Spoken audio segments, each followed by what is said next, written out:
relax with the Varsity Sports Show. You've had the rest. Now treat yourself to the best Japanese grill in Arizona. It's the Boss. Boss Bachi Japanese Grill in Mesa. Grilled shrimp, steak, and all the best veggies with or without a twist of spice. Sure to please everyone. Dine in or take out. Located at University and Country Club in Mesa. Open daily. 602-859-3759. The Boss. Boss Bachi. Hablamos Español.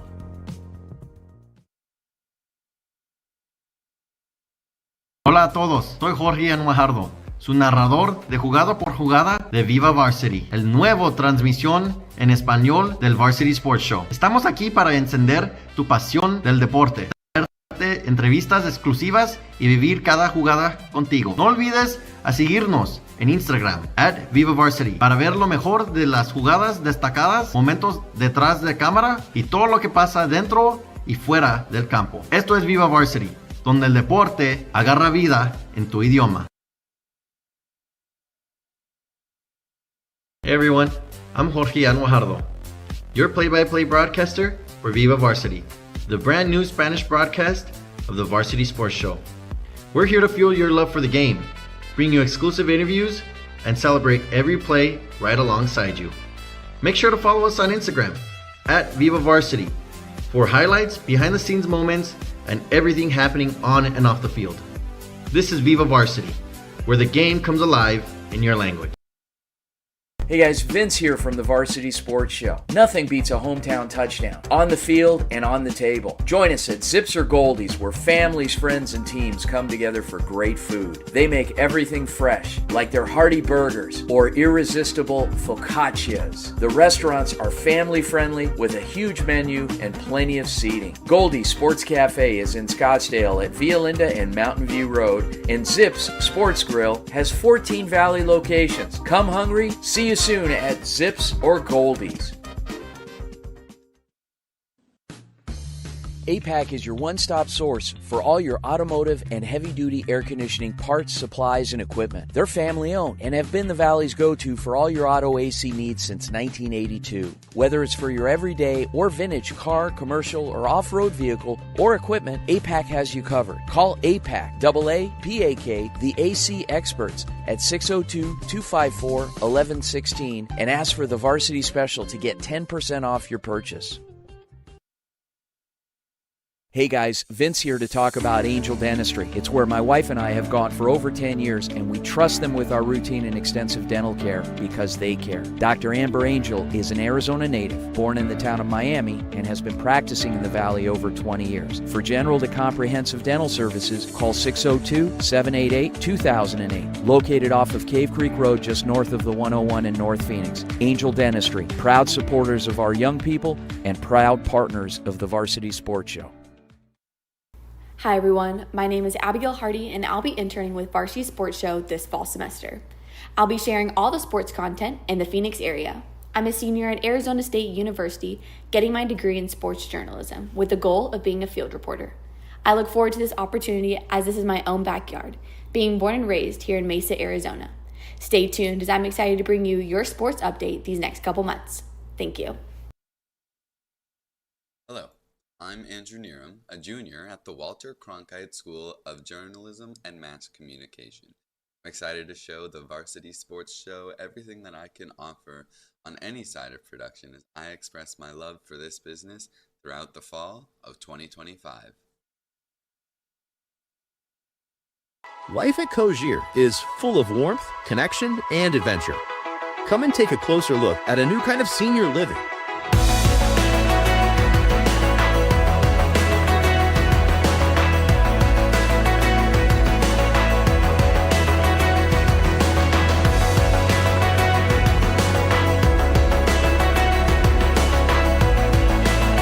Welcome to Cogier, where your next chapter is your best one yet. Hi, I'm Adam Maggard, and I'm excited to be joining the Varsity Sports Show team this semester. Over the next 4 months, I'll be covering high school and junior college sports across Arizona. From Friday Night Lights to heated rivalries, I'll be bringing you highlights, interviews, and the stories that make local sports so exciting. What I love most about sports is the passion, the community, and the way that every game has its own story, and I can't wait to share that with you. So be sure to follow the Varsity Sports Show all season long. It's going to be an incredible ride, and I can't wait to take you with me.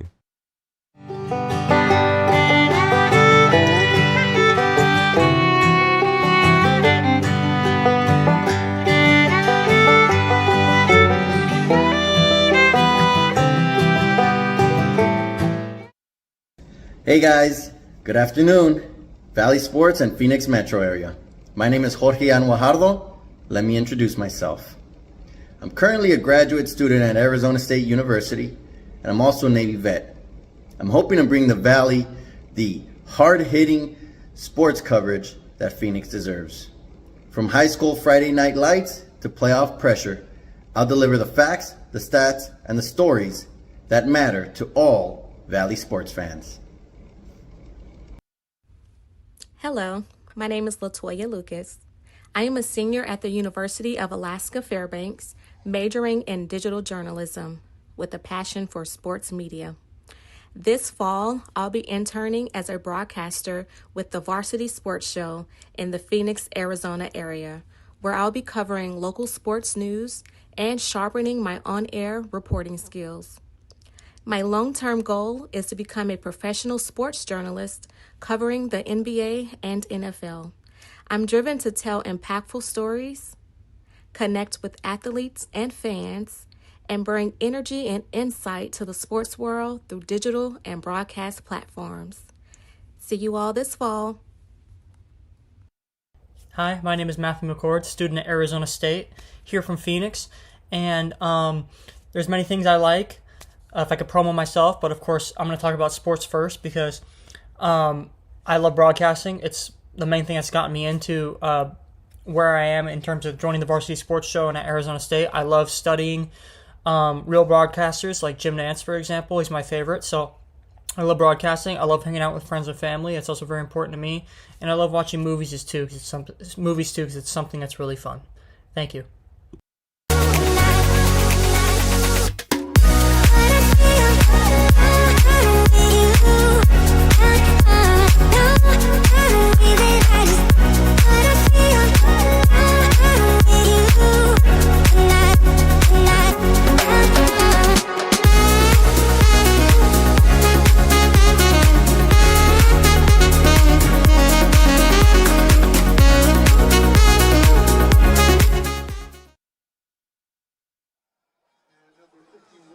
It is Friday Night Lights, and it is going to be an exciting night here. 2 3-0 teams, the Horizon Huskies taking on the Sunnyslope Vikings.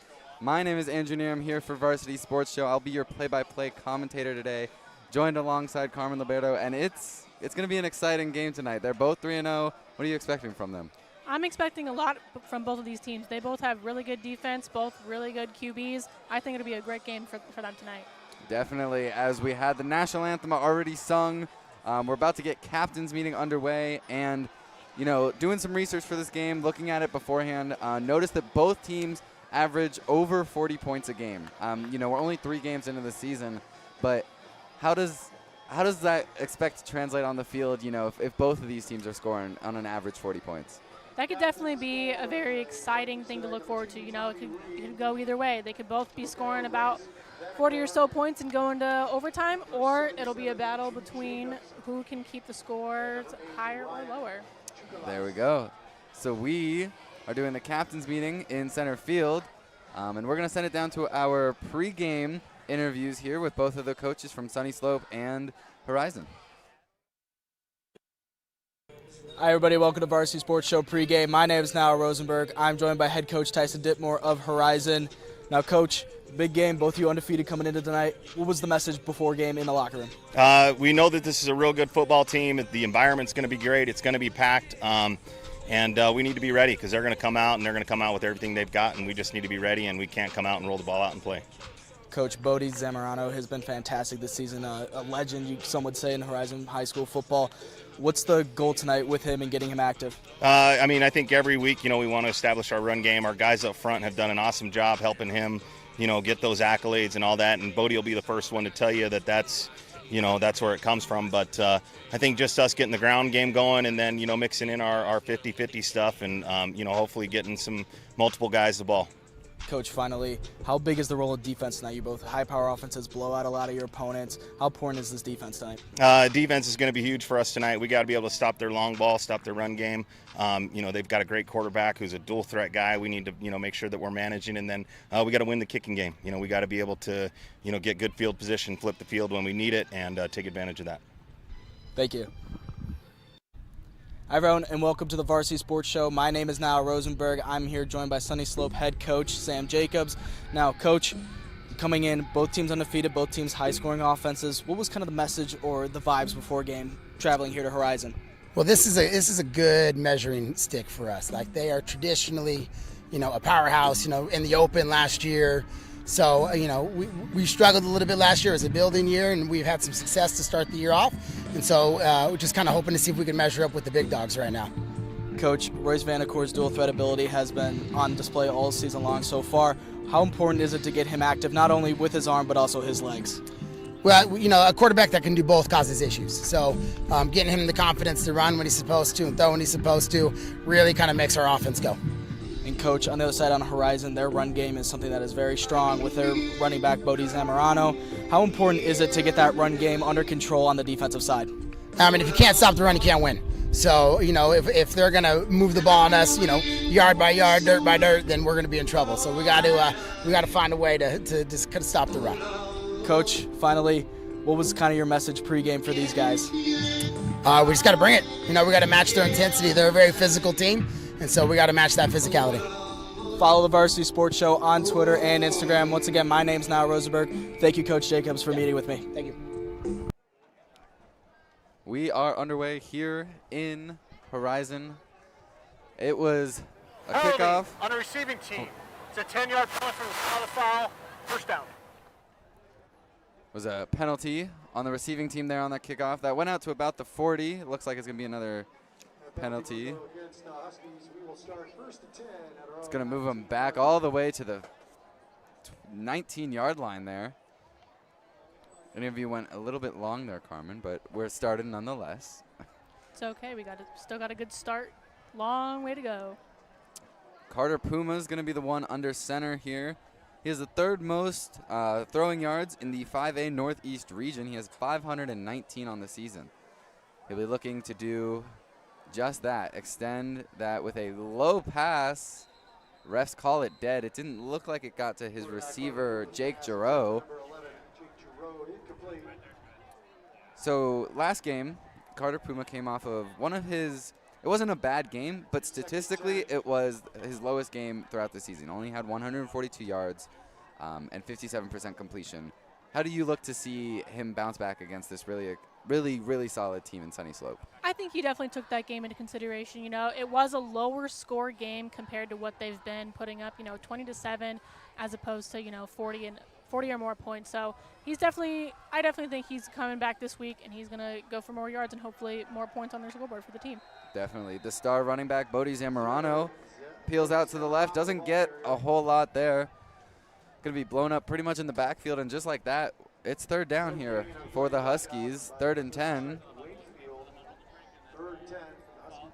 And Zamorano got about 110 rushing yards last week. Do you think he's going to do more than that this week? Well, doing some research, I saw that he rushed for over 100 in each of the 3 games this season. Not a great start there. Obviously, only didn't really get anywhere, but I'm excited to see what he can do. Puma looking back. He's going to try and take it with his legs. Going to stretch a little more yardage out of that than he should have. About 4 yards on the play there. But that's going to be a quick 3 and out here for a Horizon team that's been really explosive. That's scoring on average, over 40 points a game, has a total offense of over 450 yards a game. For Sunnyslope, you stop them that quickly. How's that got to feel? That's probably got to feel great. I mean, going into this game, both these teams are 3-0. There's got to be some nerves right there. Thinking, both are probably thinking, are we going to get this team out? Are we going to be the ones to come out with still like a 4-0 record, or are we going to come out 3-1? Definitely. Here's the punt. A short punt, doesn't cross, just barely gets over midfield, and the Huskies stop it at their own 49-yard line, and Sunnyslope Vikings will take over.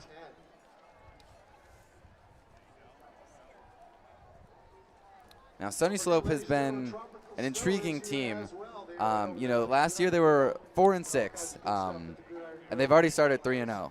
So the momentum that they've been able to create in the offseason and carry through has really helped them this year. Yeah, I definitely think they had a pretty good, strong start to their season. They beat Central 53-0 just to start. That's got to be giving some real good confidence to the team and the head coach. Under center, the pass finds no one, falls to the ground. It was Royce Vanacore, the quarterback for the Vikings, intended for Patrick Ross. Incomplete. It's going to bring up second down.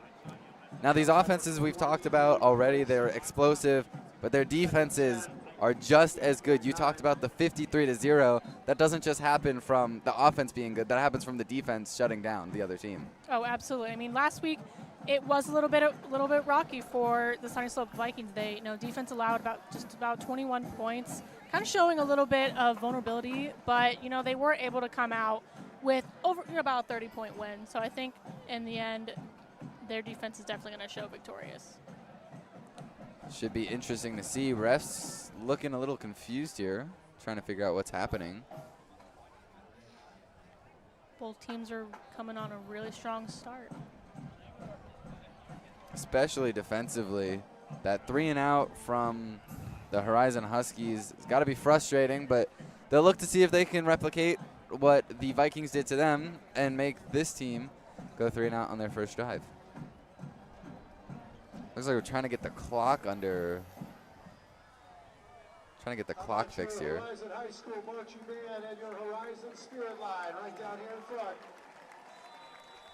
All right, clock is fixed. The game is back underway. Vanacore. Pump fakes, gonna take it on his legs. He runs, gets about 4 yards, and we heard pregame that Horizon's coach knew that this guy was a dual threat. He knew he could pass, he knew he could run. The defense has to be able to plan for that. Definitely. I think they have definitely been preparing for this all week, but sometimes the other team's QB is just going to come out and throw you some plays that you weren't really expecting. Had the pump fake there to kind of bait the defense, and took it with his own legs. 3rd and 6 here for the Vikings. Huskies trying to stop them from progressing to about the 41. Vanacore looking for a deep throw, fighting for it. Intercepted, a bobble. The ref does call an interception. An exciting interception for number 6 of the Horizon Huskies, Chase Wise. An intense fight there, bobbling the ball, trying to get the catch to his receiver, Patrick Ross, and a beautiful interception from Horizon. That was a very good head work right there from Chase Wise. Do you think he was expecting that to happen? It looked like they were both fighting. It looked slightly underthrown. It looked like there was a possibility, but I thought it hit the floor first, but I think he used his own body to keep the ball up in the air. So it's going to make Horizon start from about the 11-yard line. Here's the snap to Zamorano, breaks up the middle for a good gain on the play. Looks to be about 6 yards. Kind of coming off to pretty low yards for the beginning of this game, but we've got about 8 minutes left. Plenty of time to make some more. Definitely. It's going to be, with these two offensive teams, it was a question of, is it going to be scoring left and right, or is it going to be one team or both teams struggling to get to the end zone? And we might have a bit of the latter here tonight. Just because I think both teams have pretty good defense, and they've been prepping for each other's defense, and I think that's kind of why we're going to end up where we are. Puma with the pass over to Owen Shaw. Owen Shaw only had one recovery last game for 8 yards. Gets one there already, gets himself started off pretty solidly. Would like to see James Klopfenstein, their lead receiver.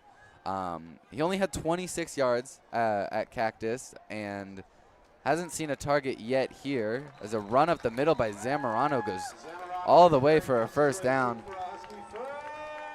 you know, you have a great running back in Zamorano. How important is it to make sure you get that running back active and their lead receiver in James Klopfenstein, getting them both active at the same time? Oh, it's extremely important. But, you know, sometimes you're not always going to have the best communication with both of them at the same time. But right now it seems like they're both pretty on it. So that makes it 1st and 10 at the 24. The run up the middle again only nets about 2 or 3. This is some tight defense from the Vikings tonight. I was going to say it took them to the 3rd down to get to the 1st down just recently. 2nd and 7 here. So these have been some long down situations. They haven't really been able to get close to the 1st down line before getting it. That was Johnny Issett there. I was going to say their backup running back, but they kind of run a 2-man running back game between Zamorano and Issett. So here's the pass. Finds his receiver and steps out of bounds. Jake Giroux, targeted earlier in the game, finally gets the catch and gets the 1st down. That's got to be some good yardage from what we've seen with the Huskies so far. They're definitely going to be proud of that. Wondering if this could be the play to kind of get them past the 50-yard line. Zamorano looking up the middle, gets tripped up as he passes the line of scrimmage. Going to be about a gain of 3. Giroux had 6 recoveries for 95 yards and had both of the touchdowns last game for the Huskies in their win at Cactus. You were talking about how it was a kind of underwhelming game where they only scored 20 points in a defense that's been scoring 50, 40. Do you think they'll, you know, stay to that 20-point threshold, or do you think we're going to have an explosive game here?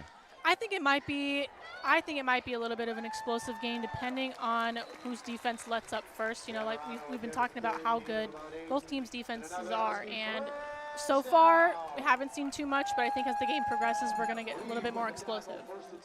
Zamorano got a really nice run up the middle, creates a 1st down with about 6 minutes remaining here in the 1st quarter. The Huskies looking to get into enemy territory for the first time tonight. Another handoff, this one going right. Doesn't get anywhere, gets blown up in the backfield. It was Dylan Brush, the running back. Loss of 6 on the play. Only a loss of 6, so you have the run by Zamorano to get a decent amount of yards, and then you have that loss of 6 from Dylan Brush there to lose some yards. Brush last week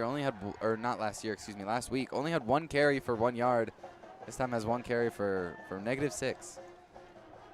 Puma looking, finds his receiver, gets stopped essentially right where he caught the ball is James Klopfenstein, and now it wasn't an explosive catch, and it wasn't a great yardage gain, but he still caught the ball. Is that something that, you know, you try to get him warmed up by doing that? I think, yeah, that's definitely a really good start, especially, you know, going into this game, they're probably thinking we gotta have a pretty good start. But right now, slow and steady is gonna win the race in the end. 3rd and 12 here for the Huskies. Zamorano and Puma checking the sideline, making sure they got the play call right here. Here's the snap. Puma's gonna fire it deep. Does he have his receiver overthrown by about 2-3 yards? It was intended for number 19, Johnny Issett. Could tell that was a little bit of a tough play for them. You know, he's looking around, can't really find him, and he's got the Sunnyslope defense coming up real fast. Offensive line kind of broke down there, but you know, still a really good play. Got almost to his receiver there. Looking to go for it here on 4th down, 4th and 12 at the 44-yard line. Here's the snap. It's a punt. Never mind. Carter Puma, the quarterback, doing some punting work, and that's going to be a great roll for the Huskies. Going to get all the way down to about the 12, 13-yard line. Looked like it was going to be an offensive play to try and convert and get the 1st down. Quarterback Carter Puma ended up punting. Do you think that was a good decision for the Huskies in that moment? I think I agree with your sentiment that it's going to be which defense gives up first. And I think if you're Horizon, you just got to keep beating them down. We saw some good runs with Zamorano in that drive. So it's going to be interesting to see, you know, how methodical do they decide to be. And I think they're going to, you know, just try and take whatever they can down the field. But they're just going to try and move the ball as slowly and as efficiently as they can. Oh, absolutely. So the Vikings starting deep in their own territory. Go up the middle here to their star running back, Kelton Rogers. He averages about 113 a game and leads his team with 339 total rushing yards. So it's a battle of the quarterbacks, definitely, but it's also been a battle of the running backs. Zamorano has 443 on the year, and Rogers has 339, but both of them have a decent amount of their team's touchdowns. So I'll be interested to see, you know, how does the quarterback play with the running back here? Up the middle again.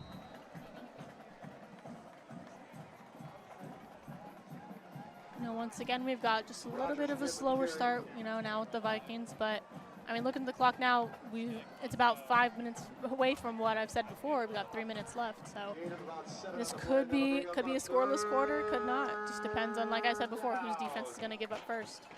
Yeah, definitely. It's felt like it's been very, very stagnant for both offenses.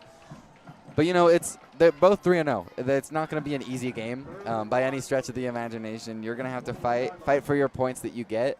And both teams seem to be doing that. Like we said, pregame, the coach said that he knew how good their offense was, Sunnyslope's offense, and knew that they just had to be really methodical on defense.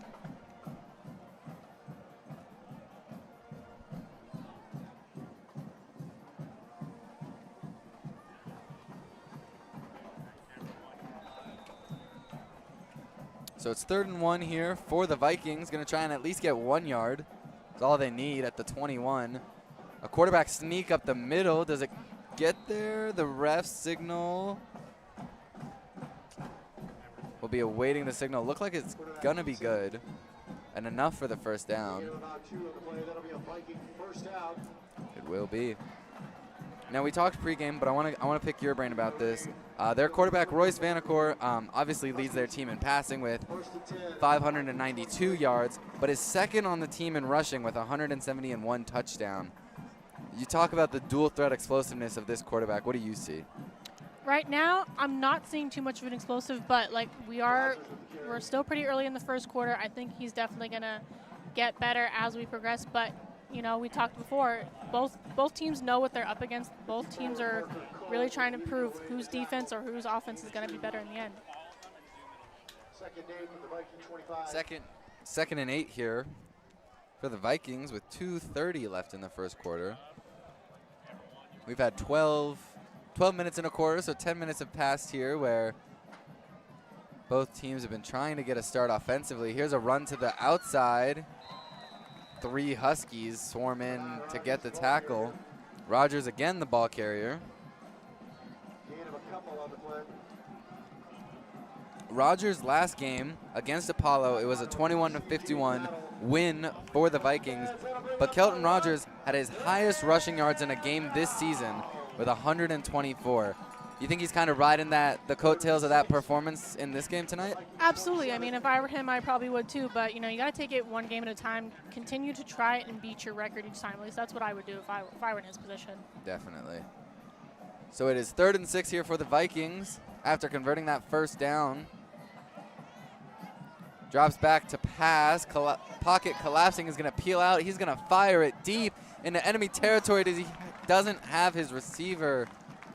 There's a deep ball intended for Ryder Cerrone. Doesn't get there. I like the looks that he's trying to get his offense just a touch overthrown or maybe a touch underran. Definitely. I mean, we're seeing a couple plays. That play was very similar to the last play that Horizon had. You know, they're both trying to get each other's, you know, linemen past the 50-yard line, and both teams have not really been able to do that tonight. So I like the movement from both these teams tonight. And the one time that the Vikings did get into enemy territory was that interception. Exactly. A huge battle for the defenses for sure tonight.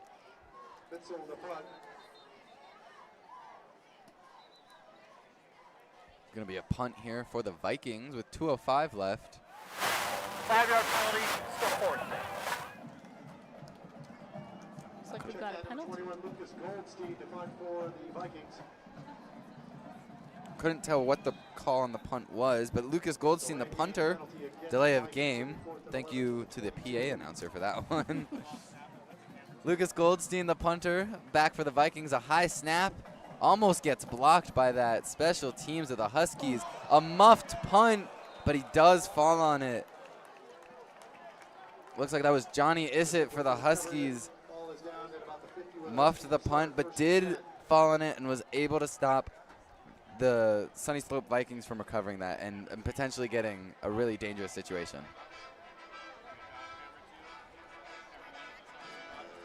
And we're about a little less than 2 minutes into the first quarter. Do you think both teams are going to come out, with any faster of play in the second quarter, or do you think they're going to continue riding this little bit of a slow play? I'd like to see a couple shots downfield, and we've seen them, but I want to see one connect. Zamorano up the middle is going to get about 9 on the play and get very close to a first down. But as I was saying, I want to see one of those explosive plays. Even one will just open it up really quickly. They're going to go no huddle here. Carter Puma under center. Hands it off to his running back. Gets enough for the first down plus some is Zamorano, I believe. This is the closest they've gotten into the Vikings territory. With 1:30 left, they're going to look to try and at least prevent a scoreless quarter here. And Zamorano kind of leading the charge for his team. The snap gets stuffed up in the backfield. So for the Vikings defense, they have 3 major threats to worry about. They have Carter Puma, who has thrown for over 500 yards this season. They have their wide receiver, James Klopfenstein, who's been electric and leads the team with over 200 receiving yards. And then their running back, Zamorano, who's been electric. Here's the pass out right to the tight end. Ooh, it looks like he dropped that one. They're going to rule it complete.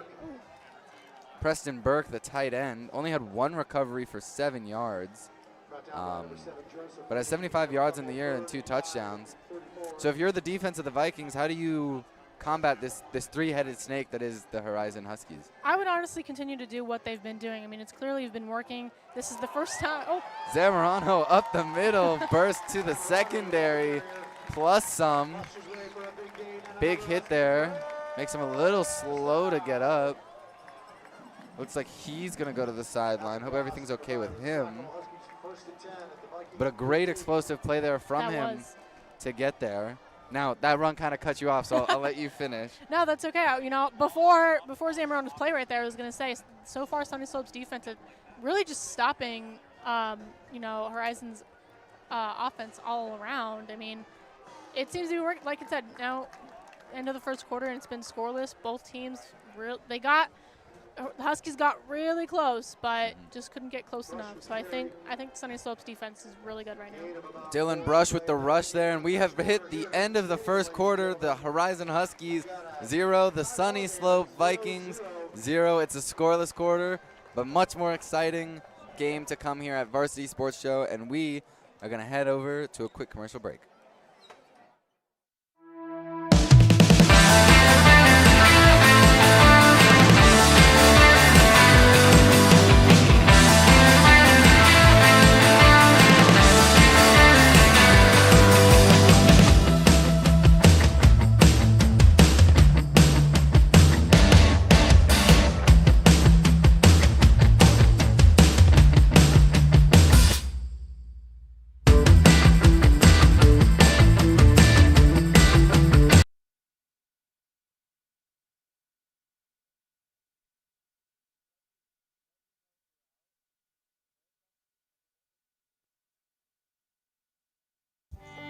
This is J.R. Lambright, special field correspondent for the Varsity Sports Show, coming to you from the wilds of Deep East Texas. Some of you may remember me from a few years back when I did a radio segment for the Varsity Sports Show called J.R.'s Texas Tales. This season, however, we're going to talk about the phenomenon that's sometimes pursued with religious fervor. Start of the second quarter here for the Horizon Huskies and Sunnyslope Vikings. And the run up the middle. Dylan Brush, does he have enough to get to the end zone? Gonna be stopped about a yard short.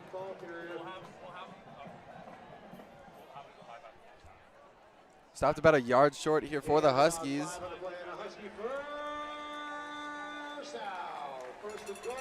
First and goal here for the Huskies. Knocking at the door into the end zone. Let's see how they do it. Carter Puma sends it to Zamorano. Up the middle, touchdown! Untouched. Bodie Zamorano with a beautiful touchdown there. And the Huskies break the defense first, like we were saying, and get their first score. That was a really great play. I mean, they ended the last quarter, and they started this quarter beautifully. I think this might be able to set the tone for the rest of the game, but we've got 3 more quarters to go. Looking for the extra point here. Doing a funny formation, but the kicker, Palmer Padwika.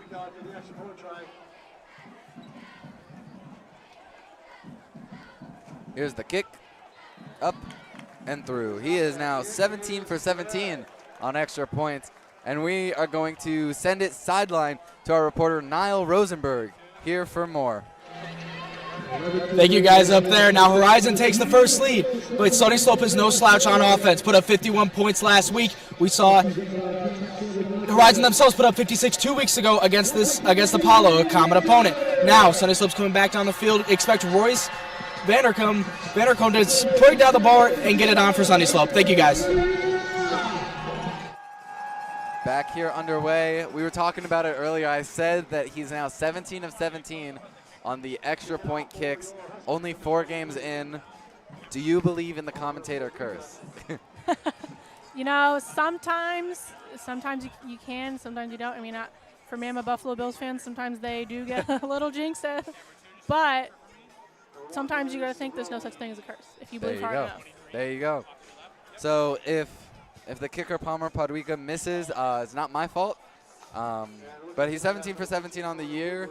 As the Huskies scored first quickly out of the second quarter. I think that was a really good way to start this quarter. I mean, now we're going to have the opportunity to see how Sunnyslope will respond. Oh, we got a flag. Looked like an illegal block is going to trigger the flag. As Ryder Cerrone, their kickoff returner / wide receiver. And let's see what the penalty is here. Looked like it might have been an illegal block on. Couldn't tell who it was on. But normally with these kickoff returns, it's some sort of a block foul here. During your turn, legal block in the back on the receiving team. 10-yard penalty will be first down. Marked as an illegal block in the back on the receiving team. Now you just got the Horizon Huskies scoring. You have this penalty on the kickoff. How do you kind of course correct and right the ship if you're the Vikings to now you're backed up all the way in the 10? Yeah, as the Vikings, it's a tough thing to kind of go off of, especially after the Huskies just scored. But I think the best thing to do is to kind of just keep on pushing, continue the game. I mean, we've got 11 minutes left in this quarter. There's so many more opportunities for them to come. Definitely blown up in the backfield though. That was a tough hit right there. Looks like Royce Vanacore had the ball, handed it off to Kelton Rogers, and then Vanacore just got pummeled, not even holding the ball. Looked like he got just hit. He looks like he's shaking it out. Just looks like it was nothing more than a big hit, but I know I'm not a ref. I'm a little surprised there wasn't a flag thrown there, but I was kind of thinking along the same lines. But regardless, 2nd and 9 here for the Vikings at the 12-yard line. At the end of the day, at least he's okay, right? Right. He's back up. Here's the snap for Vanacore. Gonna fling it downfield to no one. Looks like his intended receiver on the play was I actually don't even to Ryder Cerrone. It looked like was his intended receiver, maybe. I don't know if that was really intended for him. The throw kind of, to me, looked like it was a little bit of a last resort for him in that moment. But, you know, it's fine. We have football players, they have these moments, but he's going to be able to come back, I'm sure. So regardless, 3rd and 9 here. Still at the 12-yard line for the Vikings. Got to get all the way up to the 21 here. They are loud here at Horizon, and that might have just caused a false start, backing them up even further. Let's see. Ball, false start on the offense, number 55. 5-yard penalty, still 3rd. Seeing a little bit of desperation on the Sunnyslope side. Was the offensive lineman Stone Barton with the false start there. And I think it's got to be part of this Horizon student section, this Horizon fan base. They're loud, they're faithful. Here's the throw, finds his receiver wide open. Does he have enough to get to the 21? He breaks 2 tackles, and he gets all the way out to the 32-yard line. A big carry on the play to Tommy Reeve. And that's got to be so disheartening. You know, you have the false start, push him all the way back an extra 5 yards, and then a really good play there from Tommy Reeve and the quarterback. Oh, absolutely. I mean, it's hard. It's definitely hard to kind of feel like you got to come back from 2 penalties back to back. But that was a great play from the Vikings tonight. Tommy Reeve only had 2 receptions last game for 54 yards. Gets a big one right there. Vanacore looking again, finds his receiver, pushing up the middle. He's got blockers in front. He's going into enemy territory. He's pushing forward all the way to the 40-yard line before being stopped by multiple Huskies. 2 back-to-back plays that have been explosive for the Vikings here. That's definitely their response to that last touchdown. We think this is getting closer to being the explosive kind of game we were mentioning before. Yeah, both offenses have average over 450 yards a game. We were wondering when that was going to get here. Looks like it's here. Run up the middle here, breaks a couple tackles, does Rogers. Kelton Rogers had the big catch the play before. Breaks the tackles again, enough for a first down as well. Kelton Rogers kind of coming alive here, the junior. Definitely helps when the Huskies' defense is just a little bit falling short, but it's all good. 1st and 10. But they're definitely, Vikings are playing with a bit of different energy and pace than they were the past couple of drives. So, you know, if you're the Huskies defense, just a little bit of a, you know, just some corrections and making sure you know how to adjust. And they seem to be doing that. We got a Husky timeout on the field. Timeout here to maybe do that from the Horizon Huskies. So you've allowed 2 pretty explosive plays here, getting them down deep into enemy territory. How do you stop them from getting even more explosive and getting into the end zone?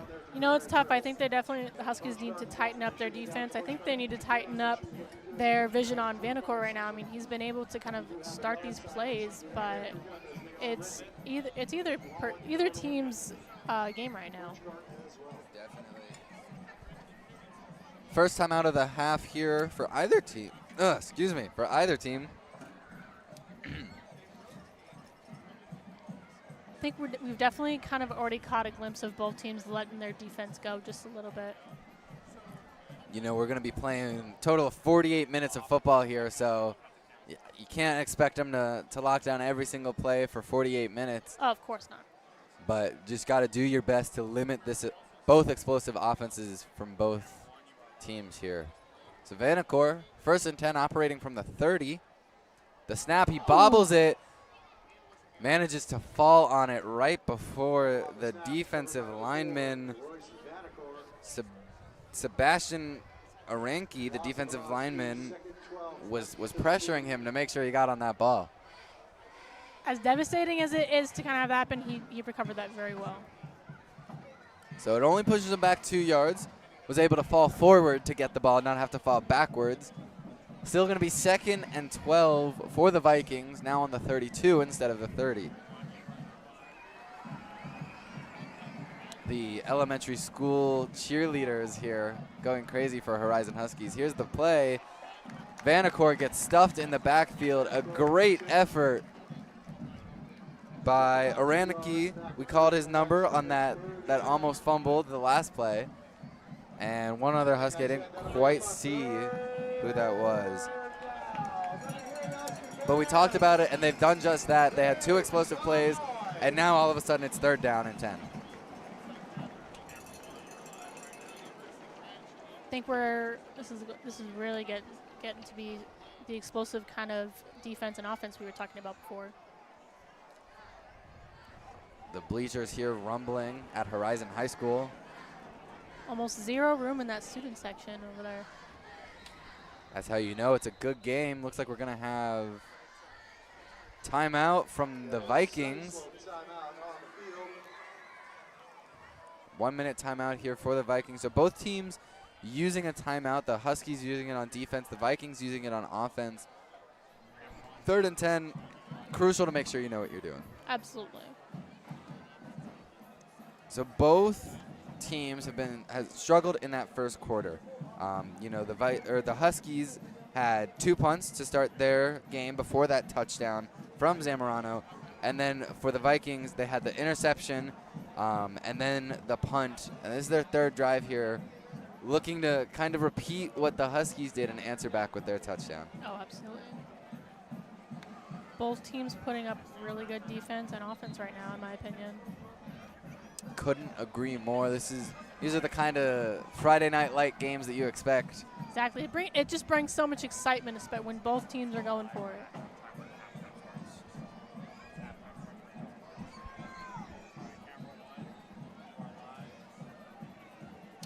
So it's going to be Vanacore back trying to make something happen. 3rd and 10, flag on the play. Looks like that might have been another false start on the offense. Let's see what it is.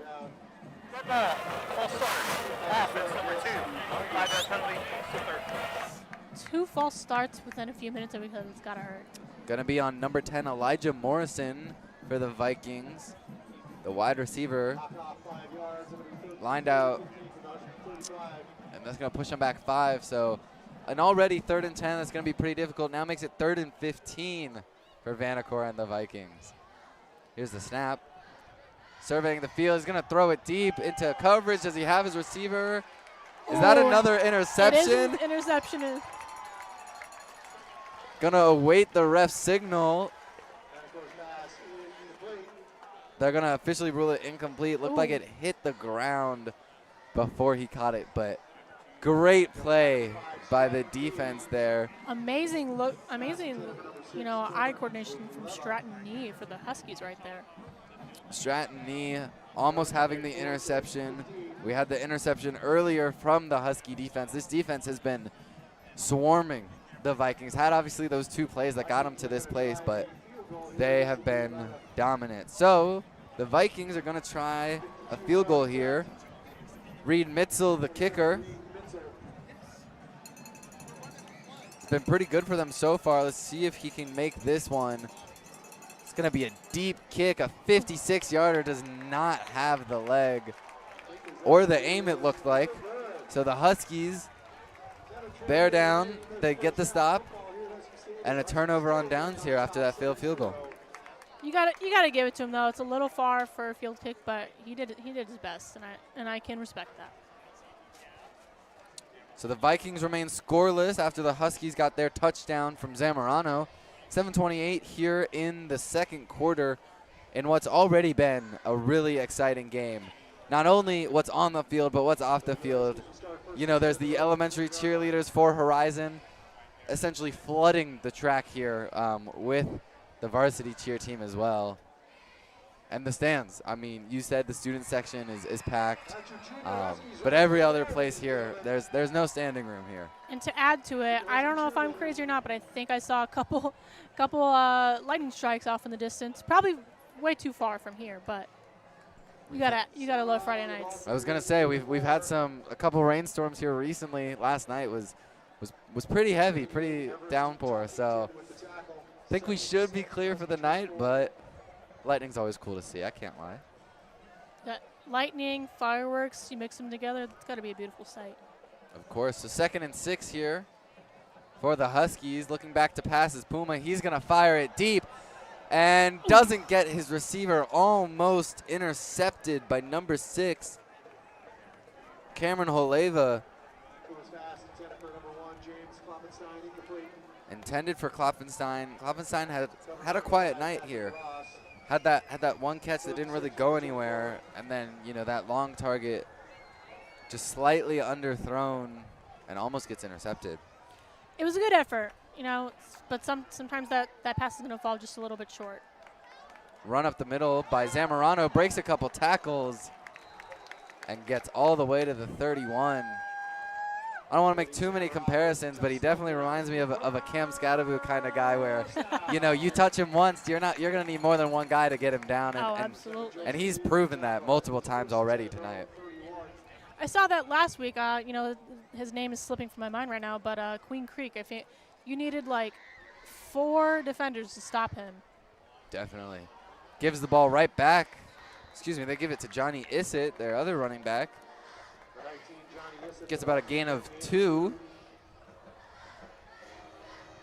It's going to bring up 2nd and 8, I believe. Already halfway down in the second quarter. Score 7-0 here for the Huskies. This quarter is definitely already going slower than the first one. I felt like the first quarter just went by like that. I think it was just because there was no penalties and no scoring. So, it was just the clock kept running and no need for any stoppages. Puma, the quick outlet pass, finds his receiver, gets a decent gain from that, which looked to only be about a 2-yard pass. Finds his receiver, Jake Giroux, for a good pickup. Down at the 39. I think that was a really good play to get them kind of coming back in the second quarter. Definitely. Giroux has been pretty good recently here for the Huskies. Had 95 yards last game and is second on the team in receiving yards, has 170 receiving yards and 3 touchdowns, and is catching up to Klopfenstein, right? I talked about it, but Klopfenstein only had 26 yards last game compared to Giroux's 95. So, kind of developing a dual threat offense here as Dylan Brush gets taken out at the knees, but gets enough for a Husky first down. Gain of about 4 on the play and a Husky first down. Both defenses here definitely having their hands full in terms of offensive weapons, but it's seeming like the Vikings are having a little bit more of their hands full. Oh, definitely. I think it's probably not helping, the fact that the score is 7-0 right now. Puma the pass out right, bobbled by Klopfenstein and dropped ultimately. A flag away from the throw. Unaware of what it could have been. Let's await the call here. It looked like the pass there was no one near him. He just dropped it. Yeah. So it wasn't on the pass, so it'll be interesting to see. It looked like he was a little stuck to the ground there for a second, probably realizing that it, was an unfortunate mistake.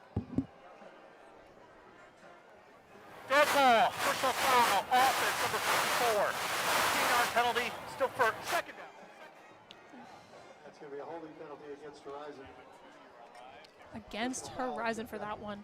Difficult, tough penalty here. Ref called it a 15-yard penalty. So that's going to make it 1st and 25.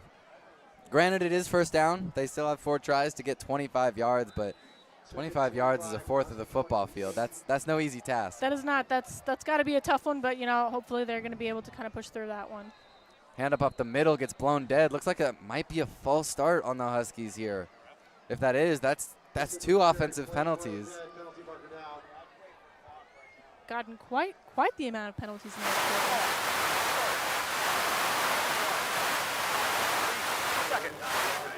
Believe I was able to make out that was a false start. Was indeed. I believe he said it was on Jake Giroux. Unfortunate. That's going to back them up to 2nd and 30 on their own 23. I said they have 4 tries to get 25. Well, now they got 3 to get 30. Hopefully they can make do best with these 3 tries. The pass out left to Jake Giroux does get caught before pushed out of bounds. Gets decent progress, but ultimately you still have to get all the way to the other side of the field before you get the first down. Absolutely. I mean, it's going to be difficult to kind of bounce back from where they were. I mean, they were right about the 45, 50-yard line and got back all the way to the 20-yard line. or they were at the 20-yard line. Looking for 24 yards. Does Zamorano have the legs? He makes a defender miss. Zamorano is able to convert the 3rd and 24 and tack on a couple extra yards just because he can. Amazing play from Verizon. Zamorano has been electric. I've said he's rushed for over 100 yards each game. I'd be shocked. We don't have the stats, but he's definitely approaching that number really quickly already tonight, and we're only in the first half. I mean, Zamorano, we got to give it to him. He's a dual athlete. He plays baseball outside of this, so I feel like that's definitely got to help him, especially running those yards. Base running, kind of converts to running on the field here. Got to make sure you're quick to go from first to second. Also got to make sure you're quick to gain 24 yards in the first down. Dylan Brush takes it out left and gets enough for the first down, and they have 3 running backs. Obviously, Zamorano leads the charge, but they have 3 running backs that if they get the ball, they're running away with it. Oh, absolutely. I mean, it's a good sight to see, getting those two pretty rough penalties back to back. They're taking it and they're moving on with the game, and they look at where they are now. On the offense, number 3, 10-yard penalty from the spot of the foul. Still first. It's going to be a holding penalty on Horizon again. Was on number 3 for Horizon, which is Owen Shaw. Owen Shaw, yes. It's another tough penalty. Going to push him back 5 yards to the 50 exactly. Going to make it 1st and 17 for Puma and the Huskies. Pass out to Giroux, making a defender miss. Got checked in the midsection there, stayed on his feet. That one looked like it hurt. I can't lie. I was kind of thinking the same thing. I mean, I obviously didn't play football myself, but it's got to hurt, especially when you're getting grabbed by the ankle. I mean, what happens if you twist it? Definitely. I mean, I know they got pads on the upper section, but a helmet to the chest is still a helmet to the chest. Absolutely not. Pushes them up to about the 44-yard line, 43. 2nd and 10 here. The rush for Dylan Brush. Gets lifted skyborne, about 1 yard short of the first down. Great rush there by Dylan Brush. We've had Zamorano push them out, get that first down, and then Brush is kind of taken over and giving Zamorano a little bit of rest on his legs. Oh, absolutely. We've called Brush's name a few times tonight. He's definitely making his name known tonight. Which is really exciting because only last game, he only had 1 carry for a yard. And even his first carry, he lost yards on that play. But is really redeeming himself, trying to make a name. Has 35 yards on the year, and I think he's due to beat that in one game here. Isid out to the right, gets blown up in the backfield. Is going to force a 3rd and 3. And that's what's been really exciting about Horizon. Last year, they went 4-1 in regional play, 8-3 overall. They were first in their region. They qualified for the Open Division tournament, just lost in that first round to the Basha Bears, who were great last year and are great this year. But they've seemed to come out with a new explosiveness this year, determined to get back to that Open tournament and determined to get out of the first round and get as far as they can. Brush with the carry.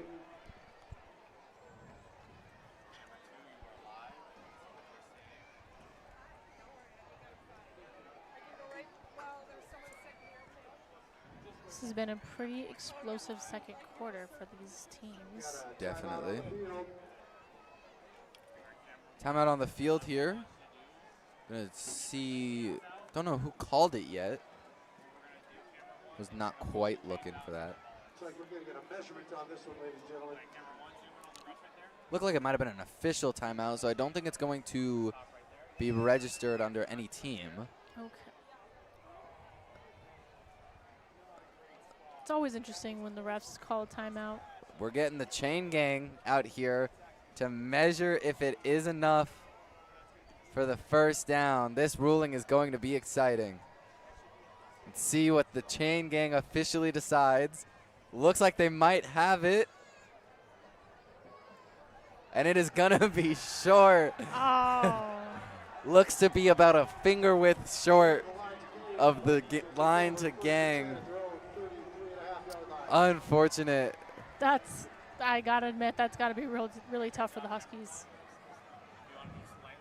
Was really, really close to being a first down, but unfortunately it's going to be a turnover on downs for the Huskies. And so now Vanacore and the Vikings are going to have to, with 1 minute and 32, hopefully try and get some points on the board before the halftime. Yeah, it'll definitely be interesting to see what they would. I mean, we saw the Huskies in the last minute and a half of the first quarter. Breaking out to the right before pushed Ooh. out of bounds. Number 9, Kelton Rogers. Now, once again, I know I'm not a referee, but I am surprised that was not another flag. That I did see a hand to the mask, but I don't have any flags up here with me, so I can't make a call. You know, as for Arizona State intramurals, I am a ref, and it's a lot more difficult than I give credit even. I'll be watching games and I'll be like, ref, how did you miss that? But, man, it moves so fast in front of you that it's hard to see sometimes. Of course. And now, oh, yeah, we do have a flag over here, though. Probably going to be a false start, it looked like. We've gotten quite a few false starts, you know, more so on the Viking side tonight, but still. False start on the offense, number 5. 5-yard penalty, still second. Patrick Ross can be flagged for the false start there. And I agree. I think the Vikings have had a decent amount of false starts.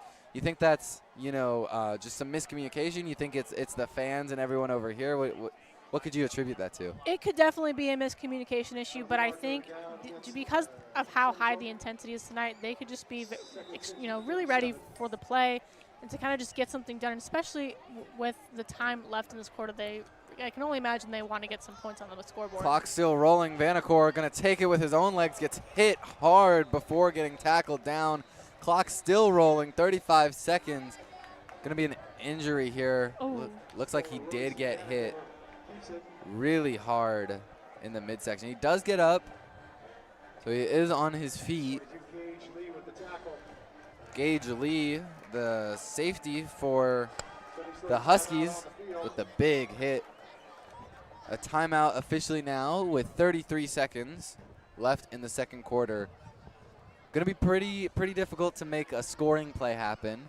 You know, on your own 37, gonna have to throw it about 60 yards here, or you know, throw it about 40, get a quick timeout, and hope to get the field goal. The missed 56-yarder earlier.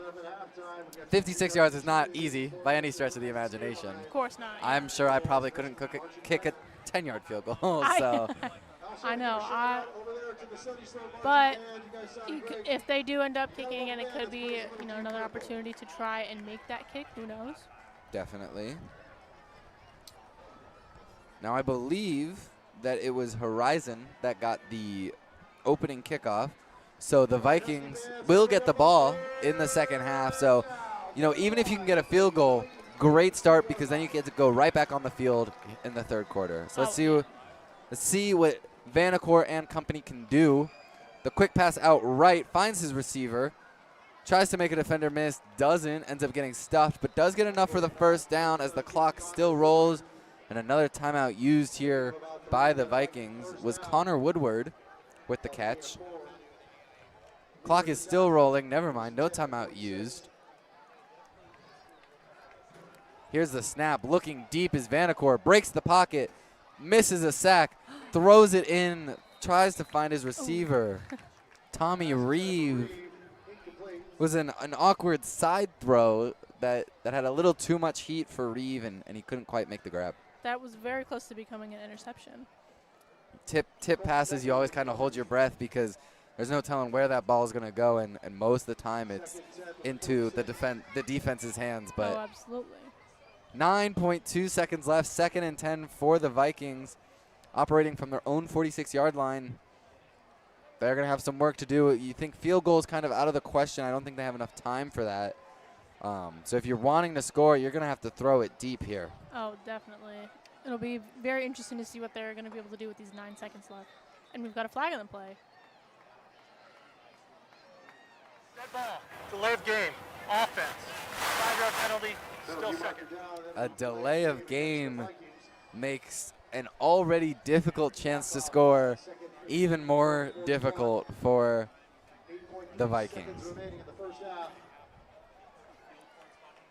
Now, as the Vikings, are you kind of just going to see this quarter as done and start fresh in the second half, or are you still going to continue trying to make something happen with these last remaining seconds? I think you got to try if you're Vanacore. He's going to send it deep, looking for Woodward, doesn't get him, no penalty on the play.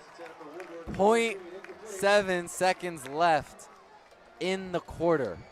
That was a really good try to make that, just falling a little bit short. Looks like Vanacore took a decent hit. He's been taking quite the hits tonight. Some decent hits recently. Down on the field. Gonna hope that he is all right. We are going to send it to a break here real quick, and we will be back for the last 0.7 seconds of the second quarter. Overwhelmed by crushing medical bills that keep you up at night? Imagine the heartbreak of delaying care for your family because of sky-high deductibles, copays, and surprise out-of-pocket costs. It's a nightmare no one should face. At Fountain Hills ER and Medical Center, we've partnered with Instinctive Health Pass to deliver Health Pass, your emotional lifeline for true peace of mind. Visit instinctivehealthpass.com today. Sign up to slash costs on unlimited future visits and erase current outstanding bills from using our facilities. Save. So after that big hit there, Royce Vanacore goes out, and Ryan Chikolis, the backup quarterback, is going to take his place. Number 8, the senior, has 0 yards on the season, so hasn't played an offensive snap. So it'll be interesting to see what he does with 0.7 seconds. Just going to be a handoff up the middle to his running back, Kelton Rogers, and that is going to end the first half. An exciting first half here at Horizon High School. The Huskies leading it 7-0 after a drive that ends short, and we are going to send it down to the owner of Varsity Sports Show, Vince Delicio. Thank you guys so much. I'm here joined by Vince Delicio, obviously with Varsity Sports Show. Now, Vince, you've been busy all night, but what do we have going on not only here at Horizon High School? We have 8. Well, first of all, it's halftime here at Horizon. Horizon's leading Sunnyslope. 2 great teams going at it. 7-0 Horizon lead. It's neck and neck, close, 2 undefeated teams. We have 8 games going tonight. Don't ask me to recall what they are, but we are in the Valley. We've got 5. We've got 1 in Tucson at Sunnyside High School hosting Micah Mountain. We got 1 in Las Vegas, Faith Lutheran hosting Arbor View. And, of course, we have Viva Varsity, our Spanish language broadcast from Tempe High School tonight. Thanks, Coach Sean Freeman, for inviting us out. They are hosting La Jolla. A lot of stuff on the docket. Obviously, our pregame show, Friday Night Live, on all of our social media platforms. We're going to be back for postgame at 10 p.m. tonight, 10 to 10:30. We're going to hear from all of our field correspondents from every single one of our 8 games tonight, so tune into that. You can't miss it. If you go to Instagram, X, Facebook Live, if you're old like me, all of our YouTube channels, NFHS as well. And tomorrow morning, we'll be back with the Varsity Sports Show, AM 1060, KDUS, Arizona, for the Varsity Sports Show, 9 to 11 a.m. Tomorrow night, we have 3 games tomorrow night. Guys, we have a lot. We've got 2 games for the Hohokam Junior College Athletic Conference, the HJCAC. The Sonoran Sidewinders are at Sunnyslope High School hosting the Salt River Scorpions are hosting the Sonoran Sidewinders. And then out at Campo Verde High School in Gilbert, and we're broadcasting it. It'll be the Gila River Hawks hosting the Papago Pumas.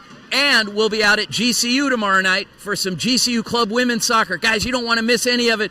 Go to our social media. Listen to the show tomorrow morning. Tune into our post-game show tonight at 10 o'clock. It's all you can get and then some of high school football. And enjoy these great games. Thank you, Niall. Thank you, Vince. We'll be right back with more at Horizon versus Sunnyslope. Thank you very much.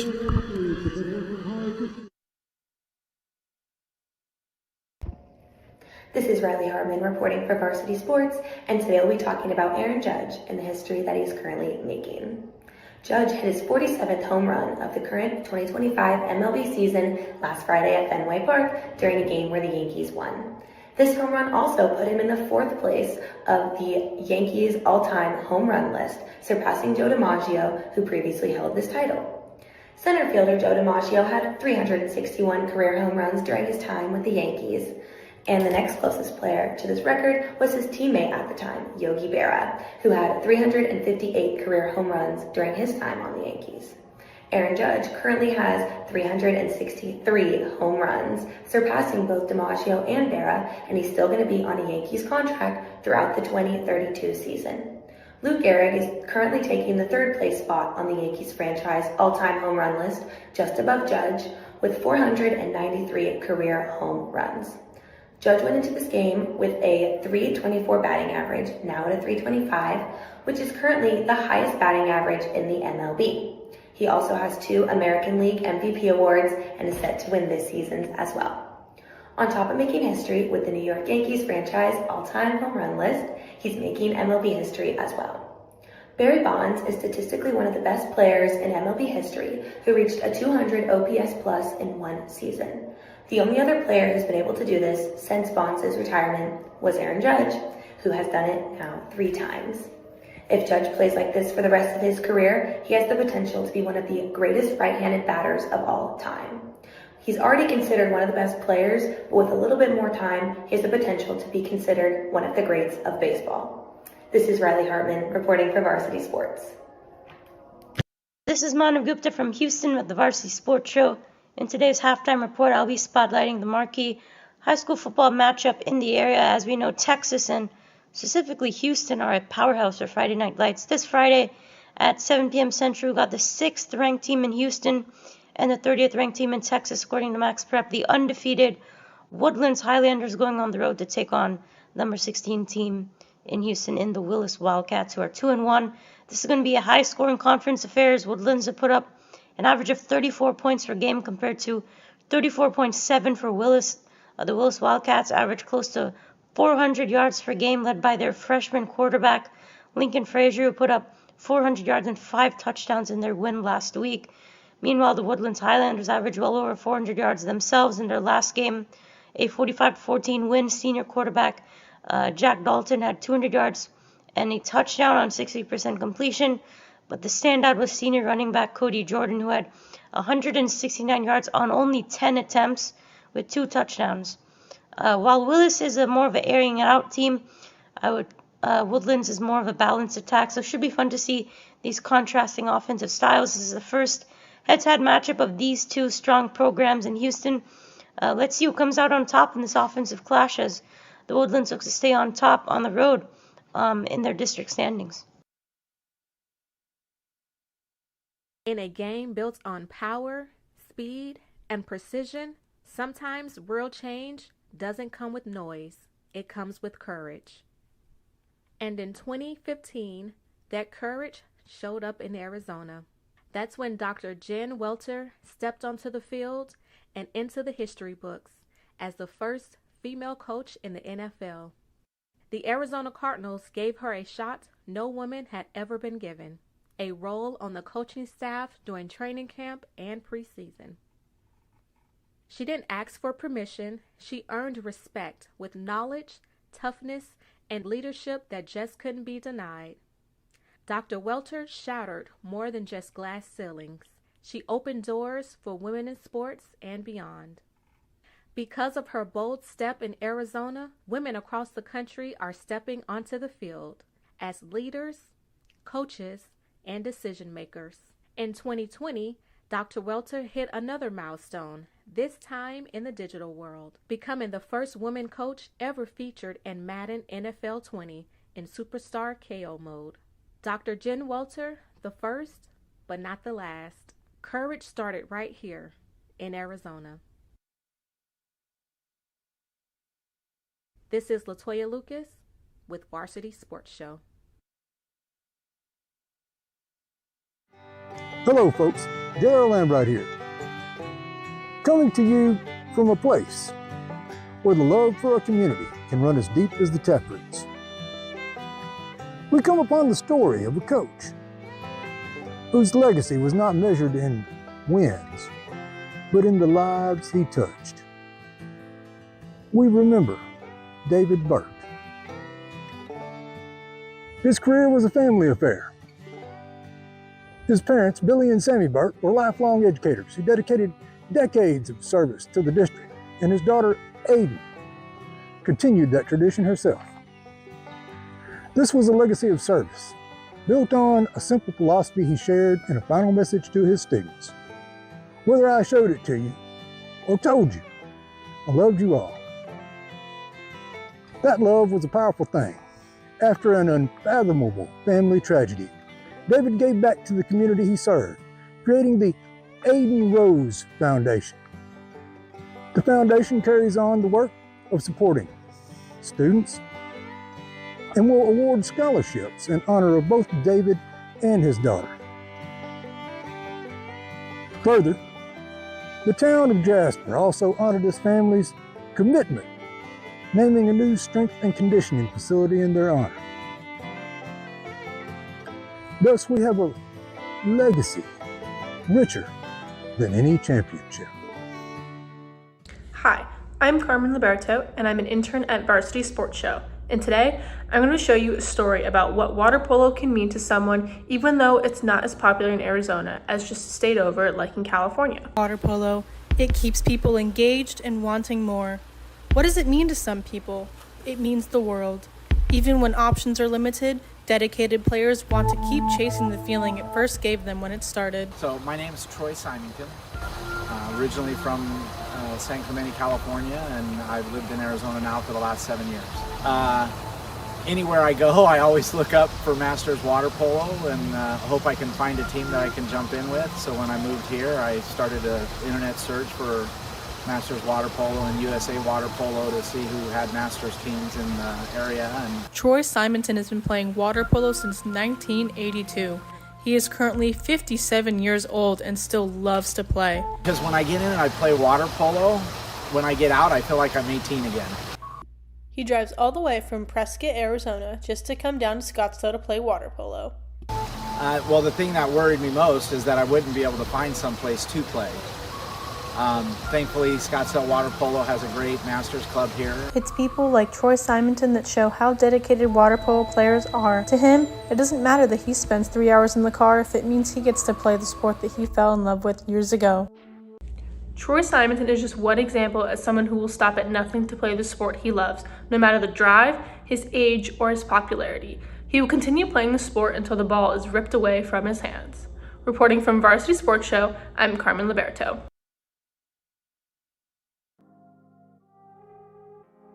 Last year, Arizona State Volleyball made program history. They were crowned conference champions for the first time after a stellar 30-3 regular season record. The Sun Devils punched their ticket to the NCAA tournament, advancing to the second round with a win over New Hampshire, before their run ultimately ended against 6th-ranked Texas A&M. Fast forward to this year, and the Sun Devils are already showing that same fire. Off to a 6-2 start, they've faced tough tests and earned statement wins. The biggest, knocking off defending national champion Penn State in 4 sets. Just days later, though, they did fall to number 9 ranked Pitt and lost their first game of the regular season.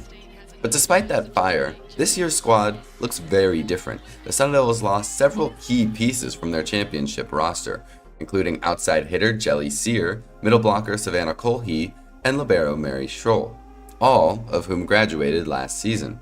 Head coach JJ Van Niel knew this reality, but he had his team prepared for the new season well before the first game was underway. Most people probably know 100% of our starting lineup graduated, which I've never experienced in my years of college volleyball, so I think it's a fun new challenge.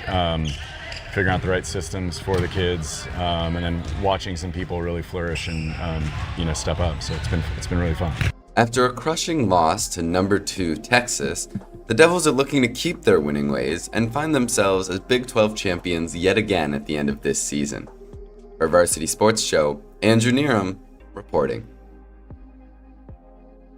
Social media, you either love it or you hate it. No matter what side of the fence that you're on, it has completely taken over the world of sports. Athletes no longer have to depend on the media to relay their messages or their agents to speak for them. Instead, Those in offices and fans at home can know exactly what's inside of the mind of their favorite player just by a swipe. Of course, the access of social media comes with both positives and negatives. Majority of athletes use social media to build their personal brand while also sharing a glimpse into their personal lives. A major theme that we've seen blossom within the last couple of years is relatability. Fans gravitate with people who they can relate with. It's no longer just about being a good athlete. It also applies to how you carry yourself in your day-to-day life. Instagram and TikTok have increasingly become popular forms of social media for athletes to connect with their audience. In the same breath, some argue that social media gives too much access where it becomes overwhelming for the players. Nevertheless, we are living in a time where it is more common for those to pull out their phone rather than pen and paper. For Varsity Sports, I'm Blessing Frazier. This is Anastasia Rostelli with the Varsity Sports Show here reporting on the WNBA playoffs. First, history was made as the Golden State Valkyries became the first expansion team ever to reach the playoffs in their inaugural season.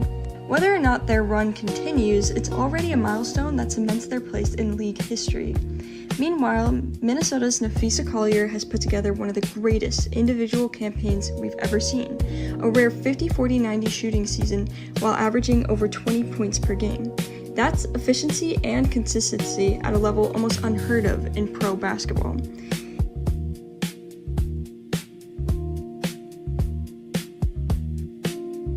Indiana's season, however, has been defined by injuries.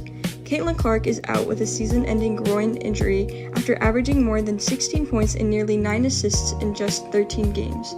She's joined on the sidelines by Sydney Colson, Ari McDonald, Sophie Cunningham, and Chloe Bibby, with Demetrius Dantas also missing time in concussion protocol. That's 6 players down, leaving stars like Kelsey Mitchell, Aaliyah Boston, and Natasha Howard to carry the load as the Fever fight through the playoffs. And off the court, Paige Beckers has officially been named the Rookie of the Year. The former UConn standout led Dallas with nearly 20 points a night, proving she's ready to become one of the faces of the league for years to come.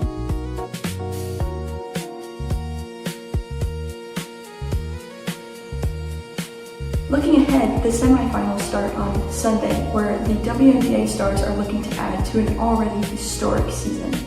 This is Anastasia Rostelli with the Varsity Sports Show. Hi, I'm Adam Maggard reporting for the Varsity Sports Show. Tonight we're going to take a look at Devin Dampier, a local high school star who's making waves in college football. At Saguaro High School, Dampier was a dynamic dual-threat quarterback and a true leader on the field. In 2021, his junior year, he guided the SaberCats to a state championship, showcasing his ability to win on the biggest stage. He followed that up his senior season by throwing for over 2,400 yards and rushing for nearly 1,300, cementing himself as one of the state's top playmakers. His talent and leadership put Saguaro football back in the spotlight and set the foundation for his college career. At the University of New Mexico, Dampier wasted no time making an impact. He quickly became one of the Mountain West's most exciting quarterbacks, breaking the Lobos' single-season total offense record that had stood since 1994. With nearly 4,000 yards of offense, he proved that he could carry an offense through both the air and the ground, showing flashes of the star he was becoming. Now, at the University of Utah, Dampier has carried that momentum into the Big 12. In just 3 games, he's thrown for over 600 yards with 7 touchdowns and 0 interceptions, while adding nearly 200 rushing yards and a score. His accuracy, composure, and mobility have already earned him Big 12 Offensive Player of the Week honors, and his leadership has the Utes looking like legitimate contenders this season. From Saguaro to Utah, Devin Dampier is proving that Arizona high school football can produce stars on a national stage. I'm Adam Maggard, reporting for Varsity Sports. Overwhelmed by crushing medical bills that keep you up at night? Imagine the heartbreak of delaying care for your family because of sky-high deductibles, copays, and surprise out-of-pocket costs. It's a nightmare no one should face. At Fountain Hills ER and Medical Center, we've partnered with Instinctive Health Pass to deliver Health Pass, your emotional lifeline for true peace of mind. Visit instinctivehealthpass.com today. Sign up to slash costs on unlimited future visits and erase current outstanding bills from using our facilities, saving you thousands in worry-free relief. My name is Dana McDermott, and I'm a junior in the Walter Cronkite School of Journalism and Mass Communications at Arizona State University. I am looking forward to the opportunity to get some hands-on experience and dip my toes into this industry. I've called water polo, softball, and I've broadcasted on the sidelines for high school football and basketball. I'm so excited for what this internship's going to give me. Hi, my name is Carmen Liberto, and I am a senior at the Cronkite School at Arizona State University, majoring in sports journalism. Over the past few semesters, I've worked on a variety of projects that have strengthened my reporting, storytelling, and on-camera skills. My passion has always been hockey, and I hope to build a career covering the NHL, ideally as a beat writer for the Buffalo Sabres. I'm excited to continue growing as a journalist and to bring my energy and dedication to every story I tell.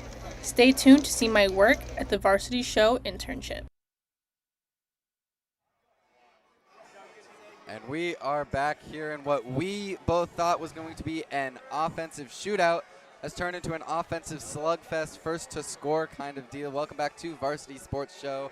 My name is Andrew Nieram. I'm your play-by-play today, joined by Carmen Liberto. And what have you seen the first half, and what do you hope to see in the second half? From the first half, I saw it was definitely like a battle of, at first, whose defense was going to give up first. We talked about that.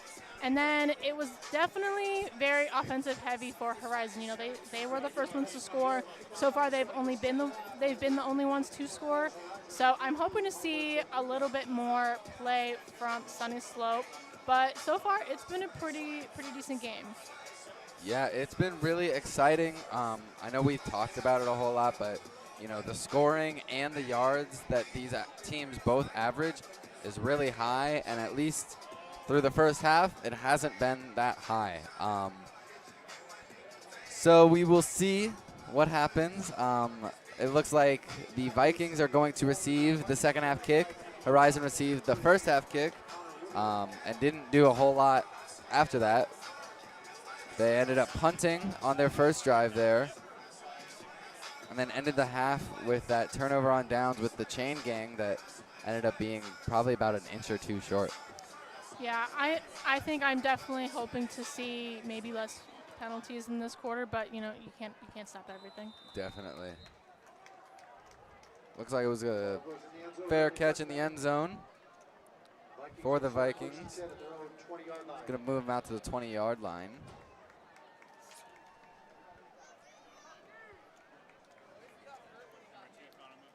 So before we went to break, their starting quarterback, Royce Vanacore, took a pretty decent-sized hit.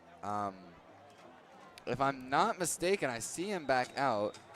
We had Ryan Chikolis take under center, but Vanacore's back out.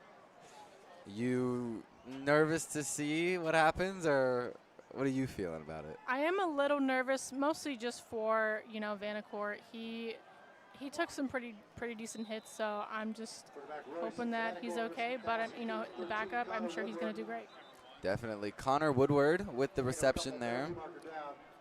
Penalty marker again. Going to be able to... Didn't quite get a look at what that could be. I think that penalty might have been a commentator curse.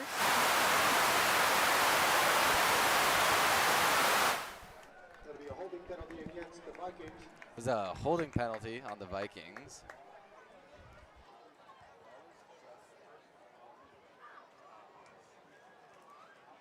Tough way to start the second half. This is going to push them back, but regardless, they are still going to try and operate at 1st and 17. They have to get up to about the 30-yard line before a first down here. Vanacore is going to take it, peeling out left. Going to try and push a defender out of bounds before he gets pushed out of bounds. Talked about his dual threat that Vanacore is. You know, second on the team in rushing, obviously leading the team in passing.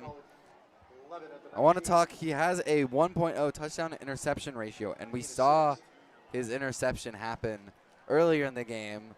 So, you know, the statistics would say he's due for a touchdown. He very well could be. I mean, after that hit he took before, I'd say a touchdown is almost needed, but, you know, now we got another flag on the play. Another flag again. Jumping for joy was one of the men on the defensive line for Horizon. jumping for good reason, it looks like. It looks like a false start.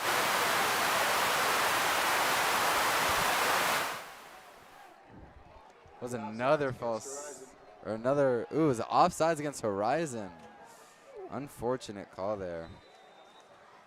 Parker Cole, the defensive lineman, looked like he was trying to play the blame game and point to the other team.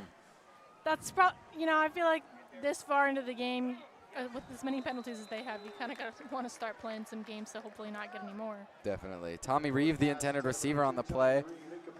Incomplete for him.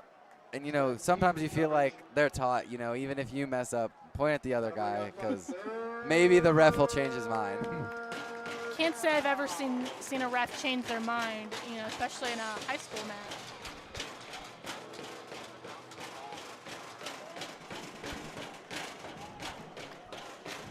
So it is 3rd down, 3rd and 6. My bleacher seat is rumbling here as the Horizon faithful is loud and proud. The pass over to Patrick Ross. Is it going to be enough? It looks like it was.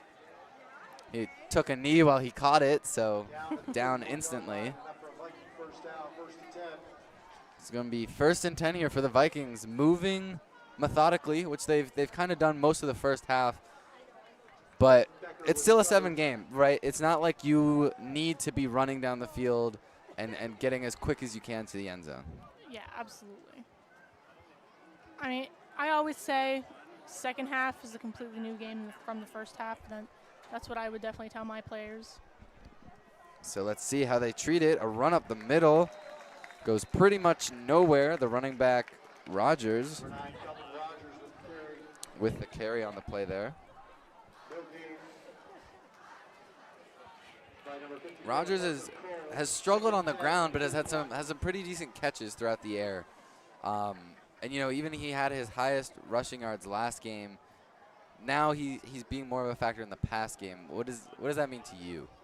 To me, that could mean a lot of things. I mean, he's kind of had a here and there game. He's had some pretty good catches, but he's also had some pretty unfortunate misses with his catch tonight. Vanacore peeling out left. Looked like he should have been sacked about 2 or 3 times. Manages to get essentially 5 yards on the play out of what should have been a loss of 5 yards. It's going to make it 3rd and 5 here for the Vikings. At the 36-yard line. Great mobility from Vanacore to be able to peel out of that collapsing pocket. You think he's kind of trying to avoid getting any more pretty bad pummels there? I mean, you got to wonder, but, running out like that, makes you subject to some big hits because he hasn't slid all game. So, I don't want to say he's putting himself in harm's way, but Vanacore is going to look to pass on 3rd down. He's going to find his receiver as he falls to the ground. Looks like it's going to be enough for a 1st down as Tommy Reeve. Got a lot of these pretty close 1st downs with these catches, like what happened before.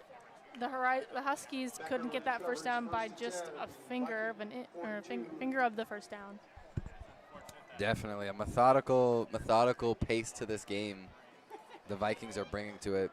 And I think that's what they realized in halftime, right? They didn't need to do anything crazy. They just have to move it down the field. Exactly, because, at the end of the day, right now, they're only down by 1 touchdown. Up the middle is Kelton Rogers, goes nowhere. We've got a flag. Another flag on the play here. Having some trouble with the ref mic, so I'll do the honors of... I'll clock into my other job as a ref here. And holding on the offense. It's going to be a 5-yard penalty and still 1st down. Quite the holding passes and quite the false starts on the Vikings tonight. Mm-hmm. So it pushes them back an extra 5 yards, pushes them back 10 yards, makes this 1st and 20 now from the 32-yard line.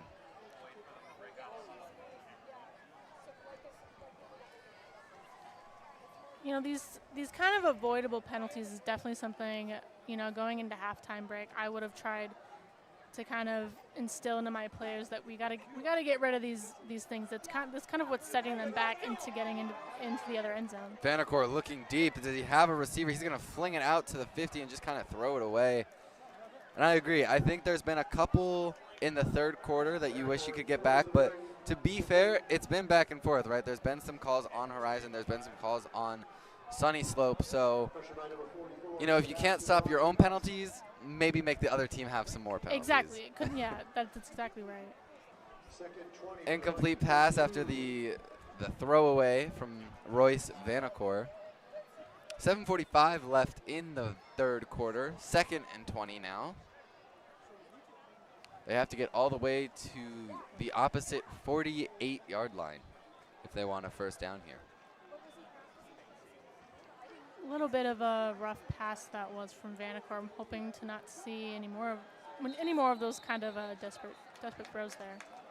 Looked like he really didn't have anywhere else to go, so he just kind of chucked it, made sure no one else could catch it. Here's the flag. The flag is false start, it looks like, on the offense. Once again, another false start from the Vikings. Excuse me, my bad. It was a timeout for the Vikings. Timeout. Apologies about that. But still 2nd and 20. Gonna be a 1-minute timeout here for the Vikings. And if you're the Vikings, you've done a good job at managing clock. There's 5 minutes already gone in this game. Four and some change. Already gone from this quarter. And in a low-scoring game like that, time of possession starts to become really crucial. Absolutely. It's kind of getting to a little bit of a tough point. I mean, they've had some really good communication, and they've had moments of not so great communication, and then we've had quite the few moments of just throwing the ball away. I think, like you said, they need to be a little bit more methodical, a little bit more mindful with kind of not just wasting these opportunities that they have. If the deep play is there, they haven't really gone to it, but in your mind, if the deep play is there, if the receiver's open, you tell them to go for it, or? It's a tough one. Depending on, you know, what you see, you kind of got to make that call yourself. I mean, I have no doubt that Vanacore thought he had someone open with that last throw there, but in the end, it just kind of lost the plot right there. So still 2nd and 20. Both teams, Horizon has 3 timeouts. The Vikings already down to 2, which those timeouts could be important in a low-scoring game like this coming down to the wire. Absolutely. I mean, they took almost all of their timeouts last half. Vanacore looked right, didn't find anything. Looking left, pocket collapsing, trying to avoid the sack. Gets hit as he thrown. Interception. It's going the other way. Horizon with their 2nd interception of the night. What an interception that was. It was number 10 on the Huskies, Colton Becker, the safety. And this is a team that has already had 4 interceptions on the season and notches 2 more here tonight. That's some amazing defense right there. You know, he noticed right away that Vanacore didn't really have any other option in that moment. He took it and he saw it. That was a great play. Vanacore getting hit as he thrown also could have maybe impacted the accuracy of that pass. Regardless, a great catch for Colton Becker is going to change Horizon now in dominant control at the 12-yard line.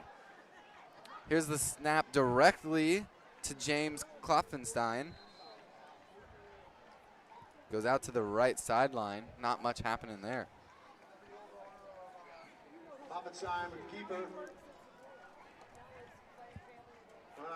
Now this is definitely a pretty interesting turning point into the quarter. Do we think this is going to be, you know, kind of show more moments of the Vikings kind of struggling a little bit once they get the ball back? Well, we talked about time of possession, but time of possession doesn't really matter if you're at the 10-yard line, right? Oh. You don't need 6 minutes to score. You really just need 1. So, and I think that's been the thing. I think Vikings have had most of the time of possession. Here's the pass to the end zone. Was it completed? The ref signals catch. It is a catch for James Klopfenstein. An amazing catch from Klopfenstein right there. The lead receiver for the Huskies gets another touchdown on the year after only having 26 yards against Cactus last week. Gets 1 here today. That was you mentioned before a little bit earlier in the game that Klopfenstein wasn't really doing too much tonight, but I think that just kind of redeemed himself, and that was an amazing touchdown. looking to run a bit of a special play here.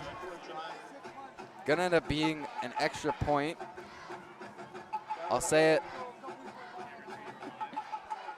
it after the kick. I do not want to say anything yet. Here's the kick for Podwika. Through the uprights. He is now 18 of 18 on his extra points this year. See, we said it before. We don't. If you don't believe in the commentator curse, then he's gonna get it. Amazing kick from Podwika right there.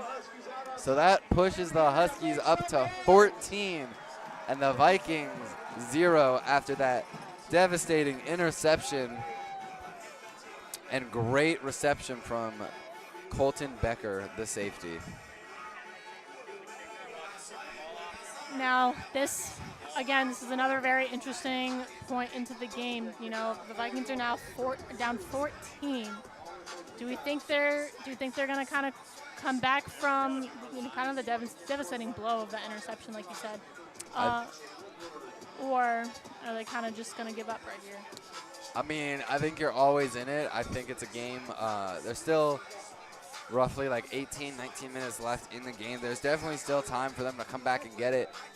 But the way their offense is currently operating will be difficult to get back into this game. I don't think they'll give up, but I think it'll be a bit of an uphill battle here for the Vikings as they let that go for a touchback. Absolutely. So Vanacore and company going to take the field again at the 20. An attempt to get some points on the board. I feel like even a field goal at this point just gets your offense feeling good that you got to a place where your kicker could get the field goal. Oh, definitely. Points are points, right? Ladies and gentlemen, this is the 12 News Friday Night Fever Game of the Week. So here it is at the 20-yard line for the Vikings.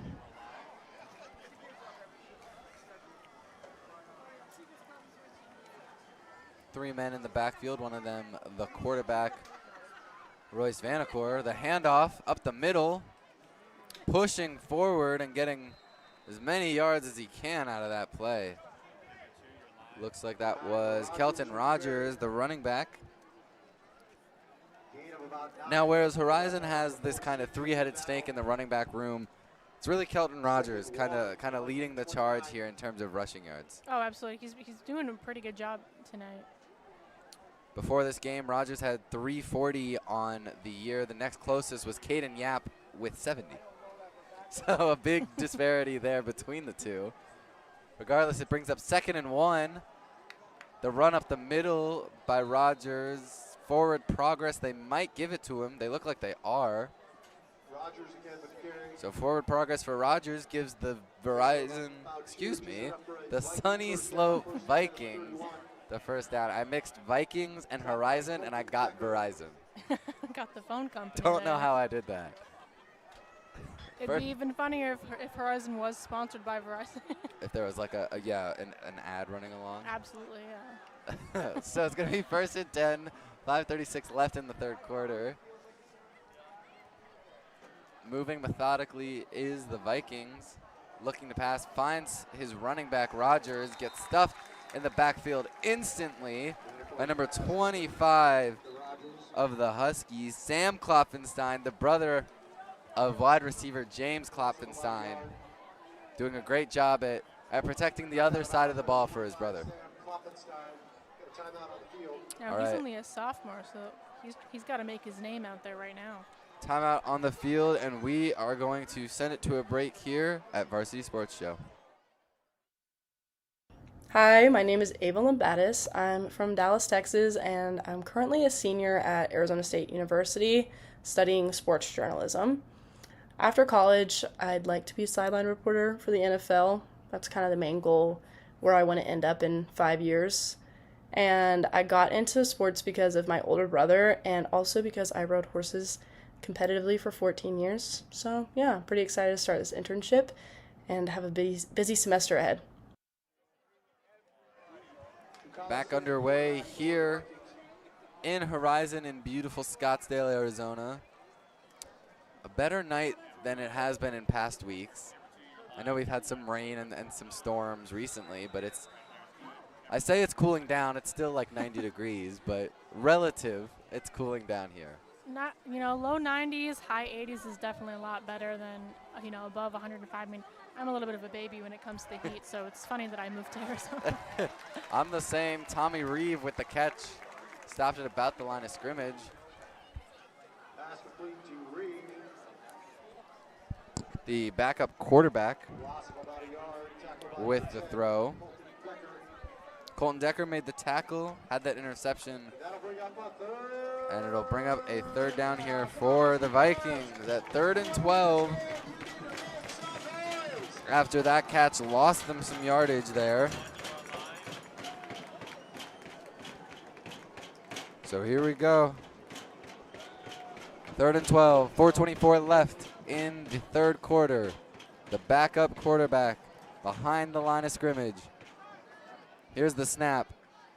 He's gonna fling it deep. Does he have his receiver in double coverage? Incomplete pass, no flag on the play. Interesting choice there from Chokulis to throw it that deep and into double coverage. I think I see where he was going with that. It was a very good sentiment to try and get it there. I mean, like you said, it was a pretty tough throw. I mean, both of those players from Horizon were about to collide there. Almost found the window to get that pass completed. Ends up falling out of the hands. Looks like we're gonna have a punt here from Lucas Goldstein, the punter for Sunnyslope here. Even though that kind of didn't really pan out for Sunnyslope right there, it's probably got to be a lot better than another interception for him. Definitely a good long punt. And that's going to keep rolling all the way to the 15-yard line.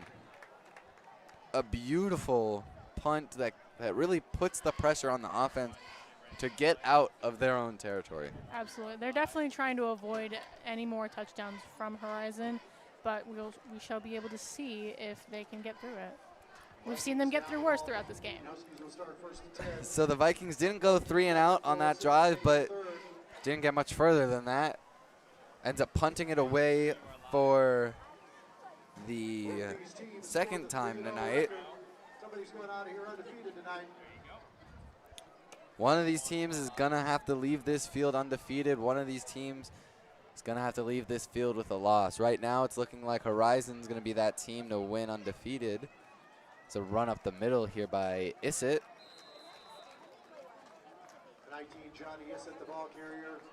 Regardless of the outcome of this game, both these teams have been putting up a pretty good fight. I mean, whether they leave with a win or a loss, they still got to keep moving and face the game next week. Definitely. Just has had some unfortunate occurrences on Sunnyslope's side. The 2 interceptions aren't the best, and both of those set up a touchdown, essentially. So here's the pass out left to Jake Giroux, who's had a pretty active night, continues his night here with enough for a first down for the Huskies. Can only wonder if they're trying to really make sure these first downs are hitting, especially after that they brought the tape measure out. Definitely. You want to also make sure, if you're the Huskies offense, that you're getting these first downs strategically, using as much of the clock as possible. With the lead, you're up, 2 scores. If you can milk this all the way down to like 2 minutes into the fourth quarter, you've set yourselves up pretty well. Absolutely. A little less than 3 minutes to go. This is pretty going quarter. The run up the middle pushes them a little further. Puma dishes it out right to his tight end, Preston Burke, for about 4 on the play. I don't know, I'm seeing that was about 2 yards on the play. 7 Joseph Lee with the tackle. 3rd and 6 from the Huskies. I was wrong both times. His PA announcer said it was 3 yards. So hey, it wasn't 2, it wasn't 4, it was 3.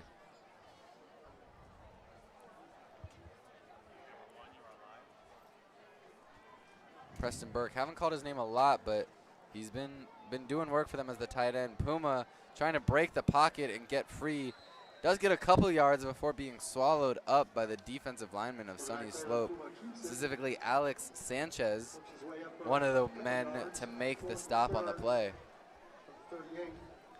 Quite the stop from Sunnyslope from that play. Now Puma's not really the quarterback to go running a whole lot, but you know, sometimes you're kind of forced to. Situations create themselves. You got to get creative.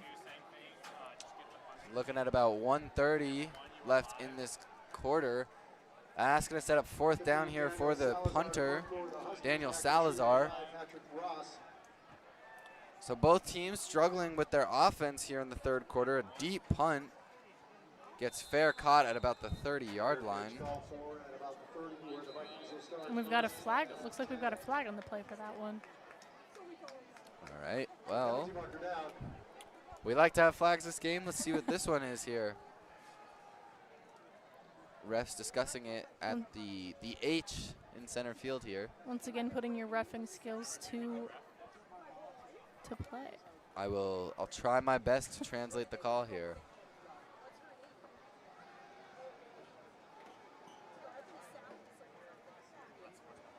It was an unsportsmanlike conduct. Oh, that's on what we Horizon, and then on the Vikings. So offsetting penalties, the ball stays where it is.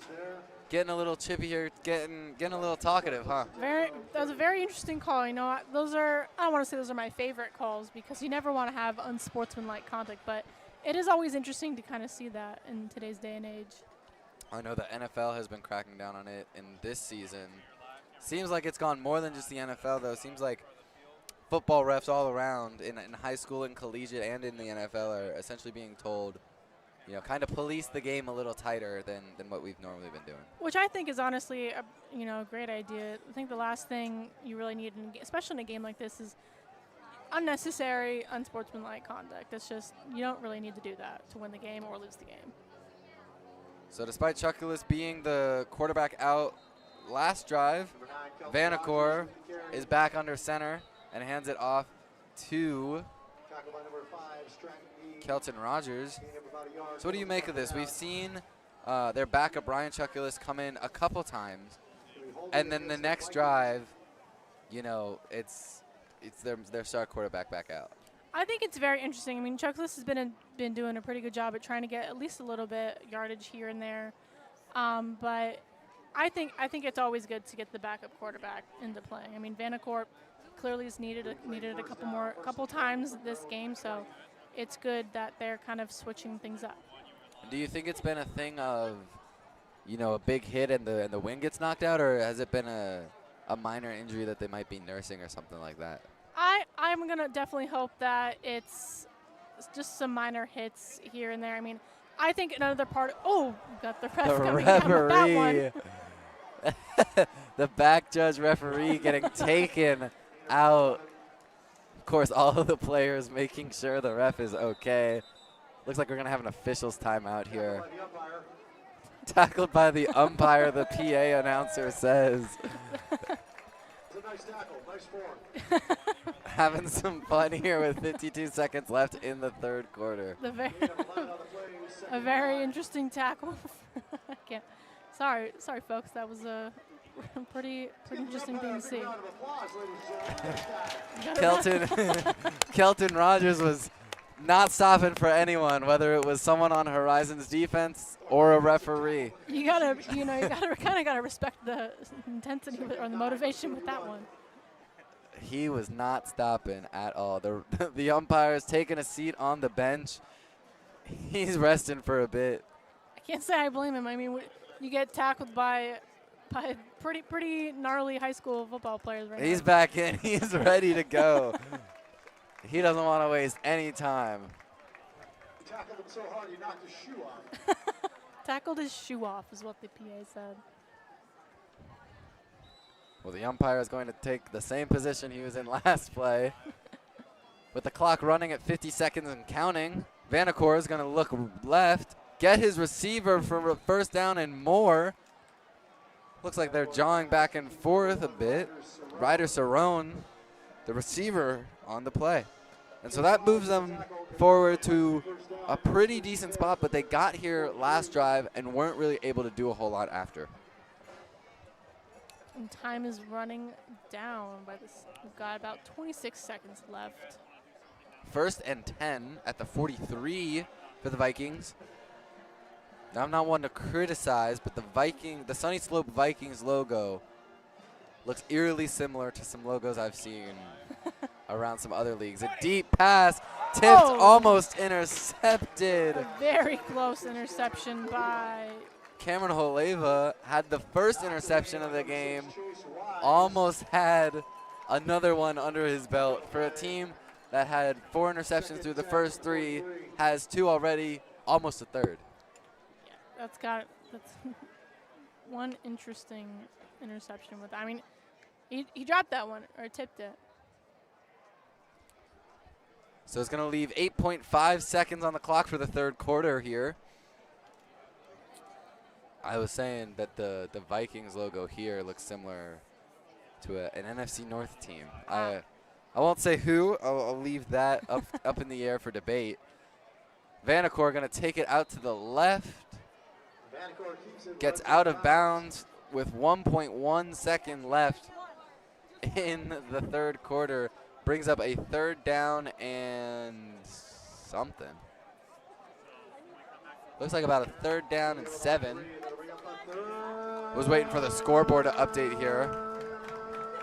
Now it's been pretty interesting. The Vikings keep finding themselves in these positions of getting stuff done, but the quarter's just about over, so they aren't really able to complete. All right, so 3rd down here for the Vikings. Here's the snap, the last snap of the quarter. Finds his receiver, Connor Woodward, breaks 1 tackle, keeps standing. He's still pushing. Does he get enough for the 1st down? Refs are going to rule him about 1 to 2 yards short, and that is going to bring the third quarter to a close with the Horizon Huskies adding a touchdown onto their lead, bringing the score 14-0.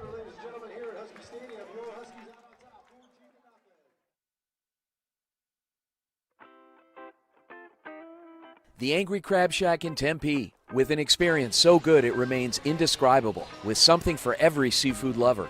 Try one of their amazing custom seafood boils, sandwiches, appetizers, and salads. Angry Crab Shack Tempe is located east of I-10 on Warner Road, 480-674-3847. The Angry Crab Shack in Tempe. Come ready to eat.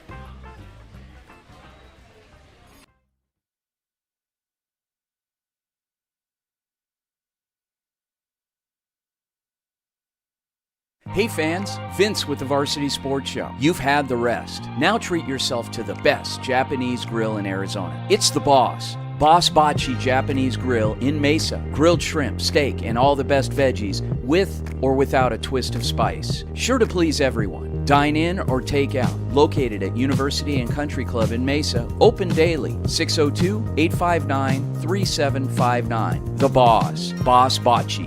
Hablamos Español. We are back here at Horizon High School for the fourth quarter of action in what has been an offensive slugfest. We're going to send it down to our field correspondent, Niall Rosenberg, for his update on what's been happening.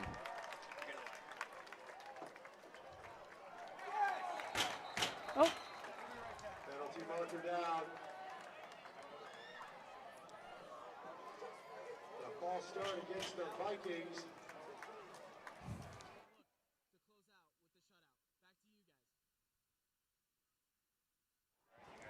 Going to be a false start on the Vikings. I'm going to push them back an extra 5 yards and turn this 4th and 2 into a 4th and 7. So a difficult, what was a manageable 4th and 2 now makes it a 4th and 7. They look to still be going for it, and in the fourth quarter, down 2 scores, you kind of have to here. Vanacore choice. Looking to pass deep. Does he have his receiver overthrown? Was intended to Ryder Cerrone, but it ultimately is too far out of the reach, and a turnover on downs makes the Horizon Huskies take over on the ball with really good position for their offense. The this could definitely, you think this will lead to their third touchdown of the night, or do you think they're going to kind of try and keep the pace of the game of where it's been going? They definitely have an option to get that touchdown, and I think they could. I already see some Horizon faithful leaving. You know, they kind of know this one's in the book. Student section emptying out, some of these stands getting a little clearer. And I do feel, you know, if they get a touchdown here and there's only, 10 minutes left in the game, then it's going to be difficult for the comeback. But we're going to see Dylan Brush up the middle, pushes ahead with a full head of steam for 8 yards. I was going to say it looked to be about 6-7 yards, but does end up getting 8 yards on the play. Trent Wakefield, the defenseman for the Vikings with the stop. 2nd and 2 on the play.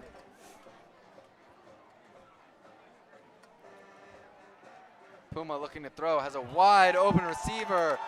Wide open, he gets all the way to the end zone. Owen Shaw, a beautiful catch, a beautiful run, and a beautiful score here for the Huskies. I think we might as well go take our chances and get some lottery tickets. I feel like we were able to predict that one. A great pass from Puma, a great reception by Owen Shaw, and has really put the pressure on the Vikings to make anything happen really here when they get the ball back. Absolutely, that was an absolutely amazing play from the Huskies, and I think we've kind of answered our question that we had in the beginning of the game of whose defense was kind of going to give up a little first, and I think we're kind of seeing that from the Vikings. Extra point attempt here from Podwika. It's going to be a dead ball. The holder, trying to see what number that is for the holder. Looks like it was number 8, Carter Puma, the quarterback. Didn't get the hold correctly, just threw it at the ground. It doesn't count as a kick because he didn't kick the ball, so he's still 18 for 18 on the year. Exactly. He's still good. He's still good, folks. So no commentator curse here. We avoid that after the failed PAT.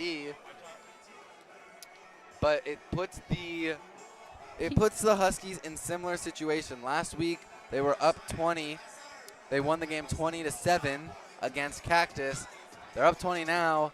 They could give up a touchdown and finish this game 20-7. It's very possible. I mean, superstitiously, that would be very interesting to see. But you know, we talked about a lot in the game, like both of these.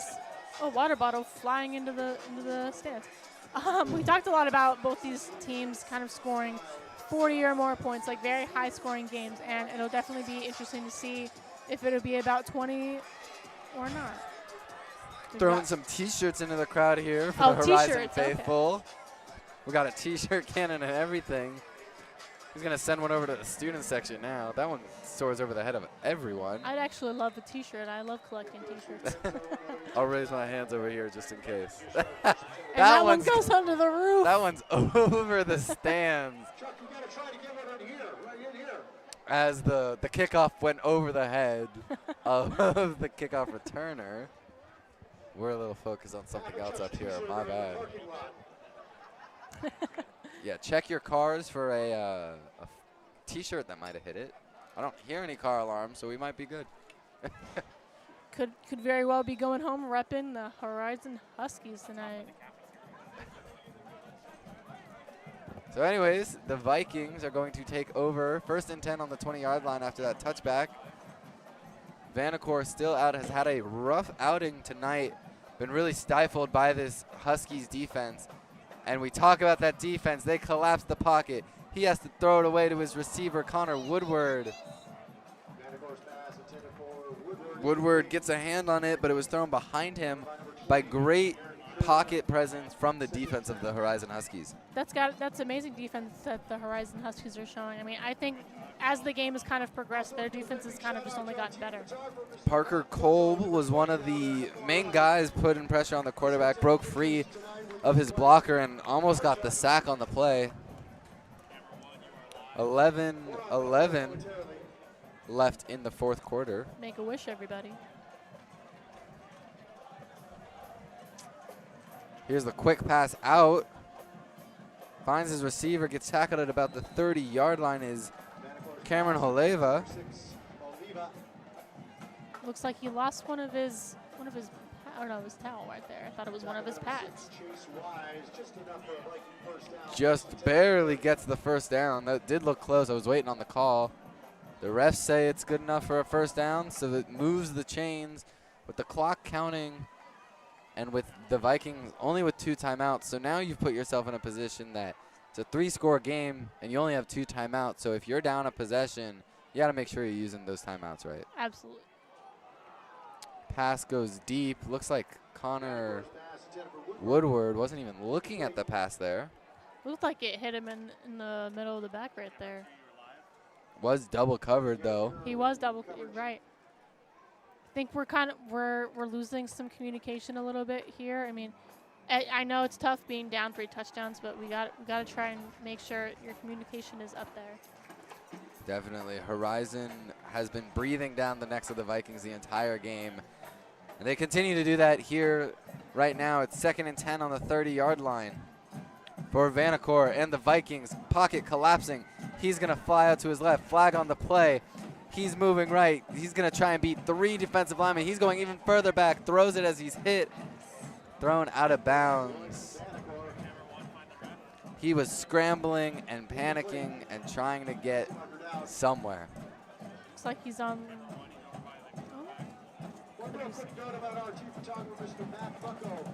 Flag on the play here.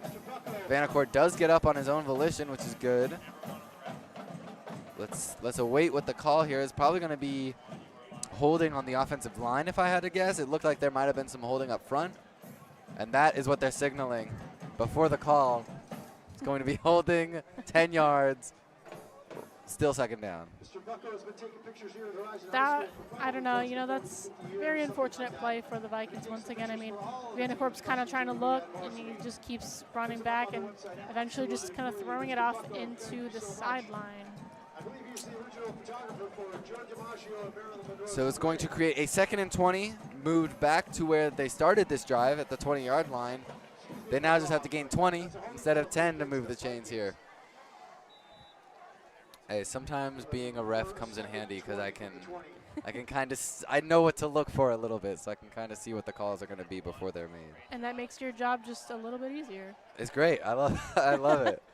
Vanacore going to be working under center. The pocket collapsing again. Manages to find his running back, Rogers, in amidst a sea of green. And we've got yet 2 flags on the play. Looked like this might be some more talking and extracurricular activities on the play here. I like the way you phrase that, extracurricular activities on the field. You know, sometimes these players get a little carried away with what they're saying and doing. I've kind of noticed a little bit of some tiffs here and there in this game, but they're not going to make a call. I'm not going to make a comment about it, but if they're going to announce it. Here it's the call.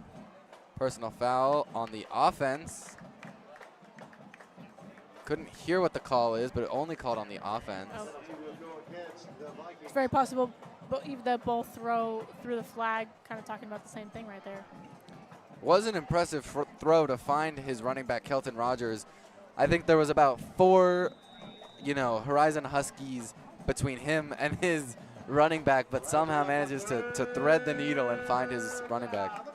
Absolutely. He's been doing a pretty good job at trying to find those tight passes. It's those really far passes that are kind of becoming his downfall in tonight's game. Pocket collapsing. Vanacore going to take it on the run. Almost the umpire gets down again. He slides. Looks like he's going to be a yard short of the first down. That poor umpire looked like he almost got hit again with a freight train. It's a very unfortunate, in that kind of situation, I mean, the ref did already go down once, but if you were Vanacore, would you have kind of kept going and kept the game going, or would you have done exactly what he just did? See, I don't even know. I just wonder, how many times, as a ref, how many times do you get hit before you call a personal foul for unnecessary roughness? That's a good question. At some point, the camel, something about a camel. I don't remember the exact saying. But straw breaks the camel's back. There you go. There you go.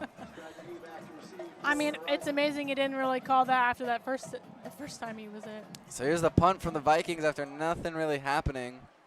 And that punt lands right next to the other ref. We're getting some refs in some very precarious spots here.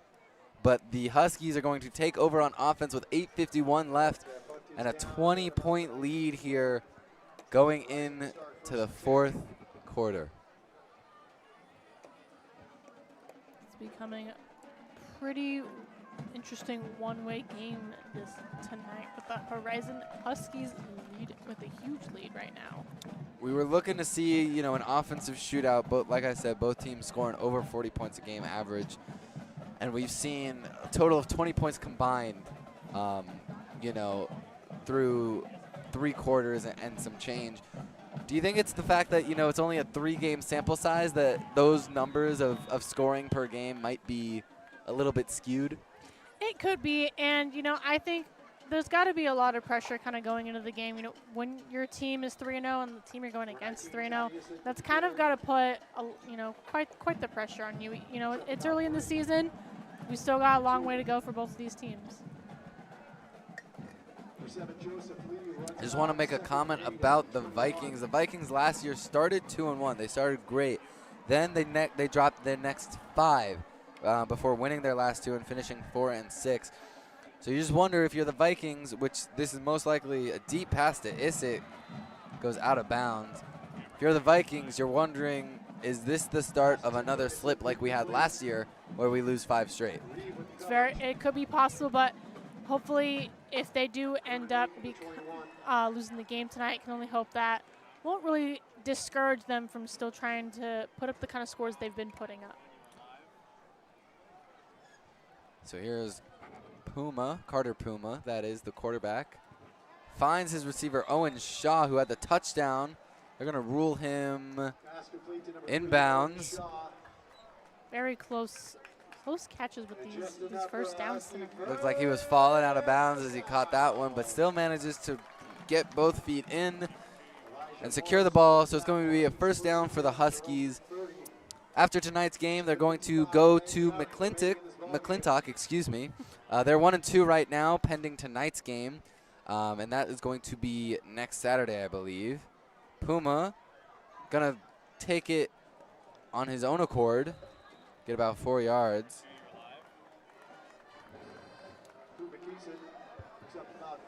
So after McClintock, they're gonna come back here and play Notre Dame Prep, who's also 1-2. Looking at everyone that the Horizon Huskies have on their schedule, the only team that has a winning record right now is Desert Mountain, and they're a regional team that we also cover here at Varsity Sports Show as well. I think that game for the Huskies might be interesting, especially like you said, Desert Mountain is regional right now. A good rush up the middle for Johnny Issett. Gets enough for a Husky first down.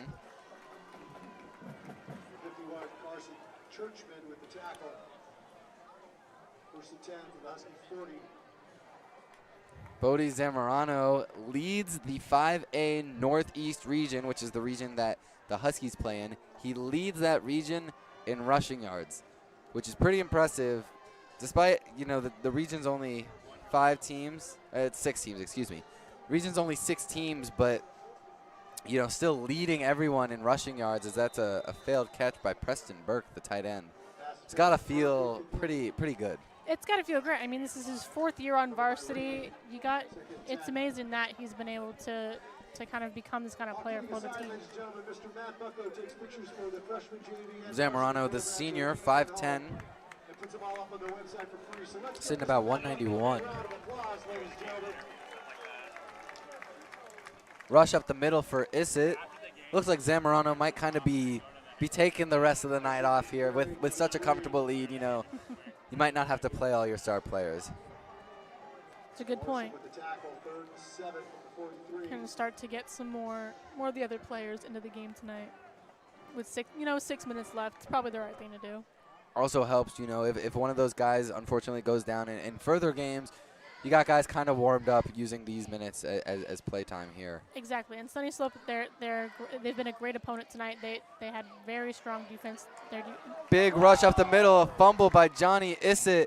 It's going to be recovered by Sunnyslope and ruled dead. Joseph Lee, the defensive back, recovers the fumble.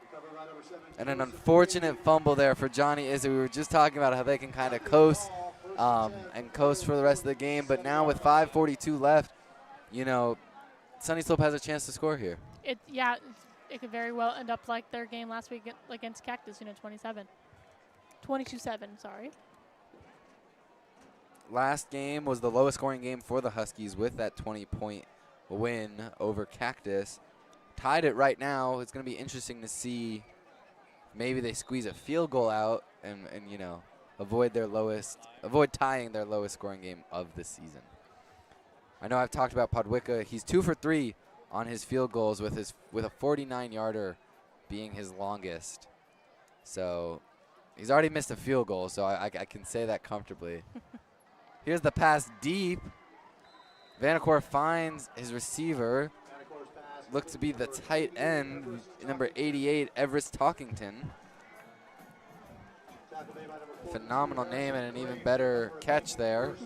Gives Sunnyslope Vikings a first down with 5:20 left in a game that's been fairly one-sided. At least the scoreboard would let you know that it's fairly one-sided. But to me personally, I feel like it's been pretty even on the field. It's just been an unfortunate mistakes on Sunnyslope's side that's allowed Horizon to capitalize. I would absolutely agree with that statement. You know, we've talked a lot about how even these teams kind of are, with like both very good defense, both very good running backs and quarterbacks. Flag on the field again. Delay of game is unfortunate. The Vikings are going to be moved back an extra 5 yards. Gonna make it of delay of games for them tonight. It's been a slew of delay of games and false starts that have ultimately, we were talking about some of those few mistakes that have kind of made this game look one-sided, and I think that's definitely been it, the penalties. Vanacore, the pass over the middle, finds his receiver, Cameron Holeva, with a beautiful rainbow catch, pushes all the way up to the 24-yard line. If I'm not mistaken, this is about the closest they've been to the Horizon territory tonight. With 4:40 left in the game, here's the run to Kelton Rogers. Gets blown up pretty quickly, about 3 yards on the play.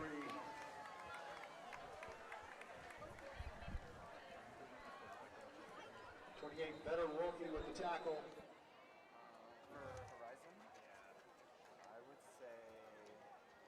Second, 7 from the 21. Yeah, I would say him. That'll be a Husky timeout on the field. Husky timeout here. You know, they have them. Why not use them?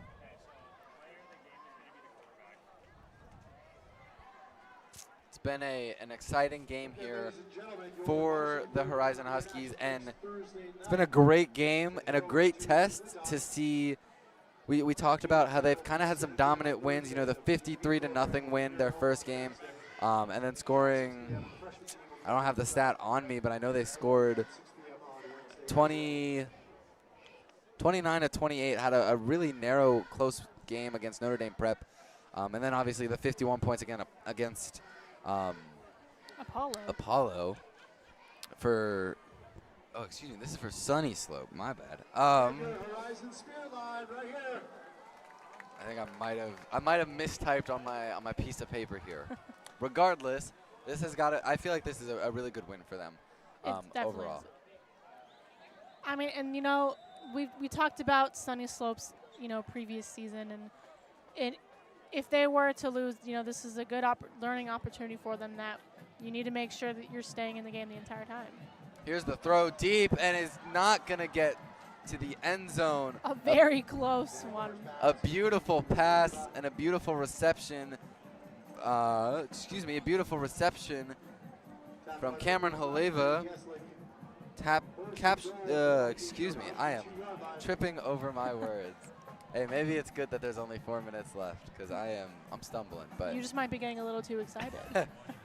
First and goal at the 2-yard line here for the Vikings, looking to at least get some points on the board. The run up the middle gets through to the end zone. Kelton Rogers gets another touchdown on the year and keeps the Vikings from being scoreless as they leave the game. That's definitely got to be a lot better for the Vikings. I mean, losing a game with kind of not really putting up any points has got to be a little disheartening. But a touchdown is still better than nothing. It's going to be the kicker, Reed Mitzel, had the failed 56-yard field goal that would have put points on the board. Now going for the extra point here. He didn't have the aim or distance on that field goal, but he does have the aim and distance for the extra point. From my angle, it looked like he missed it wide right, so that's why I waited for the referees to signal. So 20-7 here with 3:45 left in the game. Very interesting to see what the Huskies are going to do. I mean, you mentioned before previously when they were 20-0, they were able to coast it, but now that the Vikings have gotten a touchdown up there, they might not be able to coast it so much longer. I definitely think that the Vikings will try an onside kick here, try and get the ball back under their control if they can. Then it'll be a really interesting game. If not, it'll probably be wraps here for the Huskies. Most people in the stands here looking like they already know it's going to be wraps. They're kind of filing out, trying to beat the traffic here in the parking lot, it sounds like. So that's exactly what it looks like they're running. They're going to be running an onside kick, not an offside kick. An onside kick here for the Vikings. Be interesting to see if Horizon's able to successfully recover this kick. It has to go 10 yards before they touch it, so we'll see. Crosses 10 yards. They bobble it, and the Sunnyslope Vikings do what they really were hoping they could, and they recover their own onside kick. With 3 minutes and 40 seconds left to go in the game, it's looking a little bit, my apologies for bringing up, the Buffalo Bills a lot, but it's looking like what the Buffalo Bills were able to do when they were playing the Ravens a couple weeks ago. Joseph Lee was the defensive back that was able to somehow come down with the ball amidst the sea of Huskies. It looked like that ball was the perfect trajectory, had the great bounce. It flew over the heads of the person who was originally intending to catch it, and it got past the 10 yards, and he saw the ball. So with 3:40 left, the Vikings are going to try and really make this game competitive. Vanacore looking. He's got 3 people chasing. He's got 4 people. He's going to just throw it out. Right into one of the Horizon assistant coaches. Many people chasing him. Gage Lee, one of the people. Interesting thing about Gage Lee is he leads the team in sacks with 2. Could have almost notched himself another one there, but Vanacore able to just get out and get the ball out of his hands. I've noticed this quite a lot in this game. Not to be a little nitpicky, I think I've just noticed that one of the downfalls for the Vikings tonight has been not protecting Vanacore as much as they should. He's been kind of put in that situation a lot where he's got 3, almost 4 defenders on him, and he's kind of not. Interception that's dropped. A beautiful interception. Cameron Holeva almost had his second interception a second time because he dropped another pass earlier in the game. Drops the pass that went right to him, right in the middle of his chest. Keeps the Vikings alive here.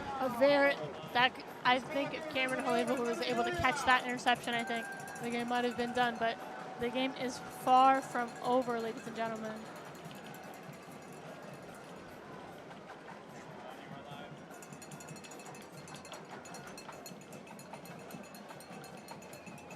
Here's the snap here for Vanacore. Instant pressure and gets the ball out instantly. Is there a flag for? Amazing. They're running it out. The refs call it dead. No flag for intentional grounding yet on the play. Quite the defense from the Huskies in that play. They're going to confer and see if this does meet the criteria for intentional grounding. And it doesn't look like they're going to call anything. Looks like they're going to say a receiver was... There's the flag drop down. It is going to be intentional grounding, and it's going to push the Vikings back. Now that was really good recovery on the Huskies for that one. I mean, I think that really might have been able to give them that second leg up that they really needed.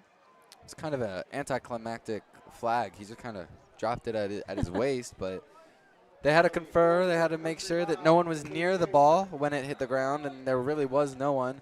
So that makes it 4th and 31, if you can believe it. They would have to get all the way to the 31 of the other side of the field. They're going to elect to punt here instead. So a great onside kick recovery that ultimately ends up going nowhere. Seems to be it's happened quite a bit tonight for the Vikings. Here's the punt. Almost gets blocked.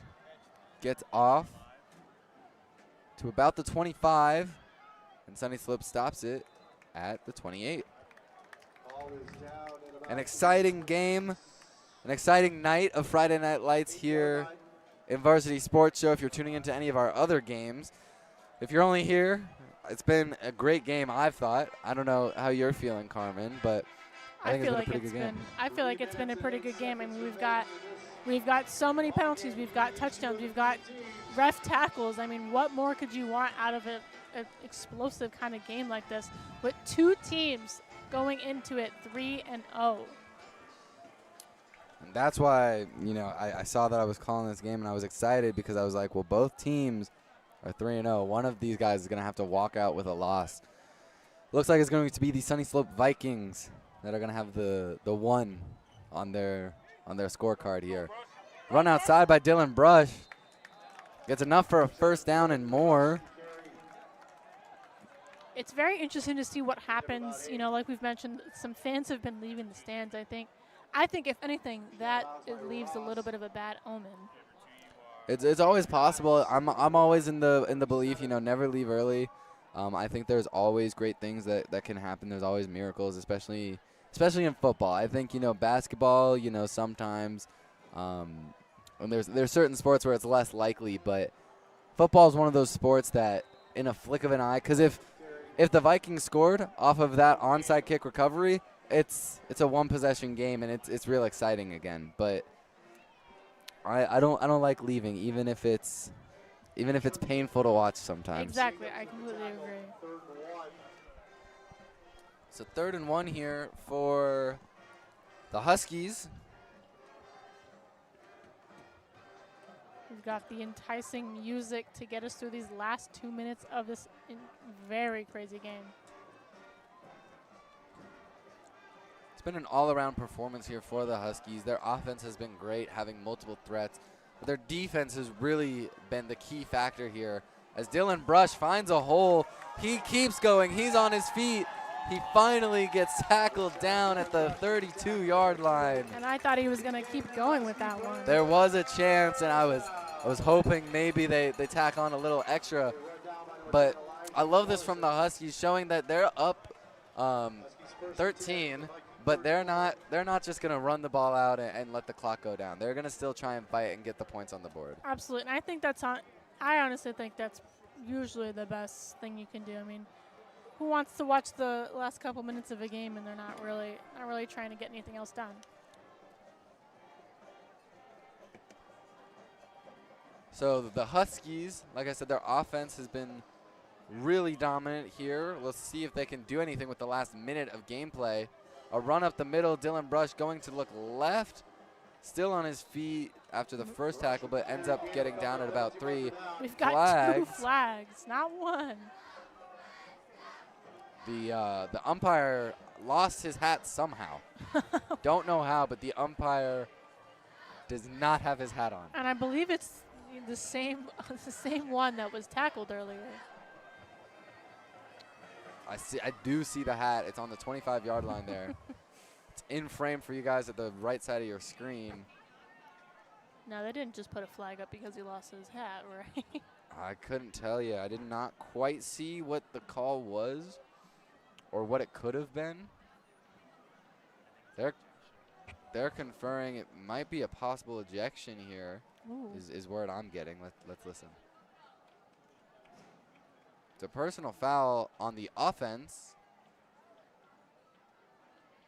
and a penalty on the defense, going to be offsetting penalties. Umpire's got his hat back on. And we are second down and 10.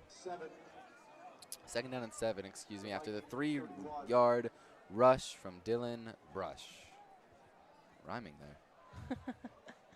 59 seconds. I want to talk to you, Carmen, real quick about Horizon's defense, because I think they've been the unsung hero here. We've been talking a lot about the offense, and for good reason. They score a lot. They have a lot of yards usually, but the defense is really what got them into this game. I would absolutely agree. I mean, we had a slow start with, the defense kind of not really giving each other that wiggle room to really mess up at all. But as this game progresses, like you said, I think the Horizons defense is definitely the reason that they've been able to kind of come out of this game victorious. Yeah, Horizon averages 2 interceptions a game, has 2 today. That puts them on 8 interceptions for the year already, which is impressive. Looks like they're going to be going victory formation here as the Horizon Huskies notch another win under their belt here at home. They're not going winning formation. Never mind, this game isn't over yet. Dylan Brush to the end zone. 16 seconds left in the game and a touchdown from Dylan Brush. Looked like they were in victory formation. Looked like they were ready to kneel this one out and bring it home, but they said no. Let's keep it going. A little misdirection there from the Huskies offense puts them up an extra 6 just for some fun for this crowd here. What a play from the Huskies that was. A beautiful run by Dylan Brush. Gets his 2nd touchdown of the year, and that's got to feel great. He has only 35 yards on the year, has easily doubled, if not tripled that this game. Now for the extra point, Padwika up and through. He is now 19 for 19 on the year. So close to have been 20 for 20 in this game, but 19 will take it. And the Huskies, barring what would be a once-in-a-lifetime miracle, are going to be walking out of this stadium here as the victors in what has been a game that I've been on the edge of my seat for, especially just then. They were in victory formation. They were ready to kneel it. And then last second they said, let's run it. And it worked perfectly. That was amazing. This game had me going, the last like three and a half minutes of the game. Thought it was about to be a very close score, but in the end, it is the Huskies coming out with a huge lead. With a 20-point lead against the Vikings.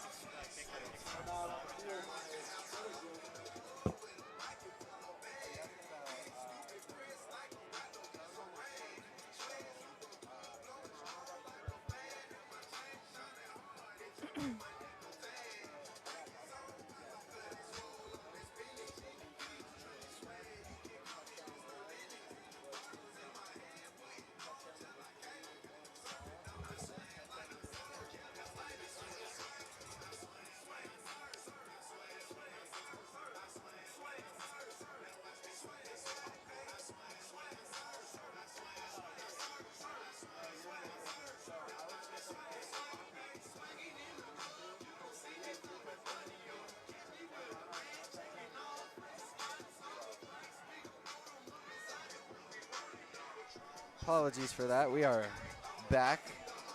Just figuring out some logistical stuff, trying to figure out who our player of the game is. It's going to be Carter Puma for the Huskies. He has 8 touchdowns before this game, notches himself another 2. Now up to 10 touchdowns on the year. Has been really, really impressive as a quarterback, a senior quarterback for the Huskies. 10 touchdowns in 4 games. That's gotta be a record. goes in the end zone. That'll be a touchback. And if not a record, very good stats at the very minimum. Absolutely. So 16.1 seconds left on the clock here. 27-7 is the score. And let's see what the Vikings will be able to do within the last 16 seconds of the game. With these last 16, I want to mention, I did some digging, did some historical digging, and since 2011, Horizon has beaten the Sunnyslope Vikings 4-0. They've beaten them every time they have seen the Vikings, as this one gets run out to the right, and that is going to be it. The Horizon Huskies make their all-time record 5-0 against the Sunnyslope Vikings with a dominant win, 27-7, which was an offensive shootout from the Huskies and a spectacular defense performance with the fireworks going crazy here. The Horizon Huskies leave tonight undefeated, and the Sunnyslope Vikings walk out of here 3-1. Any final thoughts? I think that was a really great game. Honestly, both teams played very well. Both defenses deserve some kind of recognition for tonight. In the end, the Huskies were able to keep their defense intact. Unfortunately, Sunnyslope was not able to do that. So that is going to be it here. If you want any post-game action from this game or any other game that we are covering here at Varsity Sports Show, we have Friday Night Live happening on X and Instagram. You can check that out. But for us here, for Andrew Neeram and Carmen, we are going to be heading out. Thank you guys so much for watching. Tune in next week for another exciting game, and we will see you guys next week. Take care.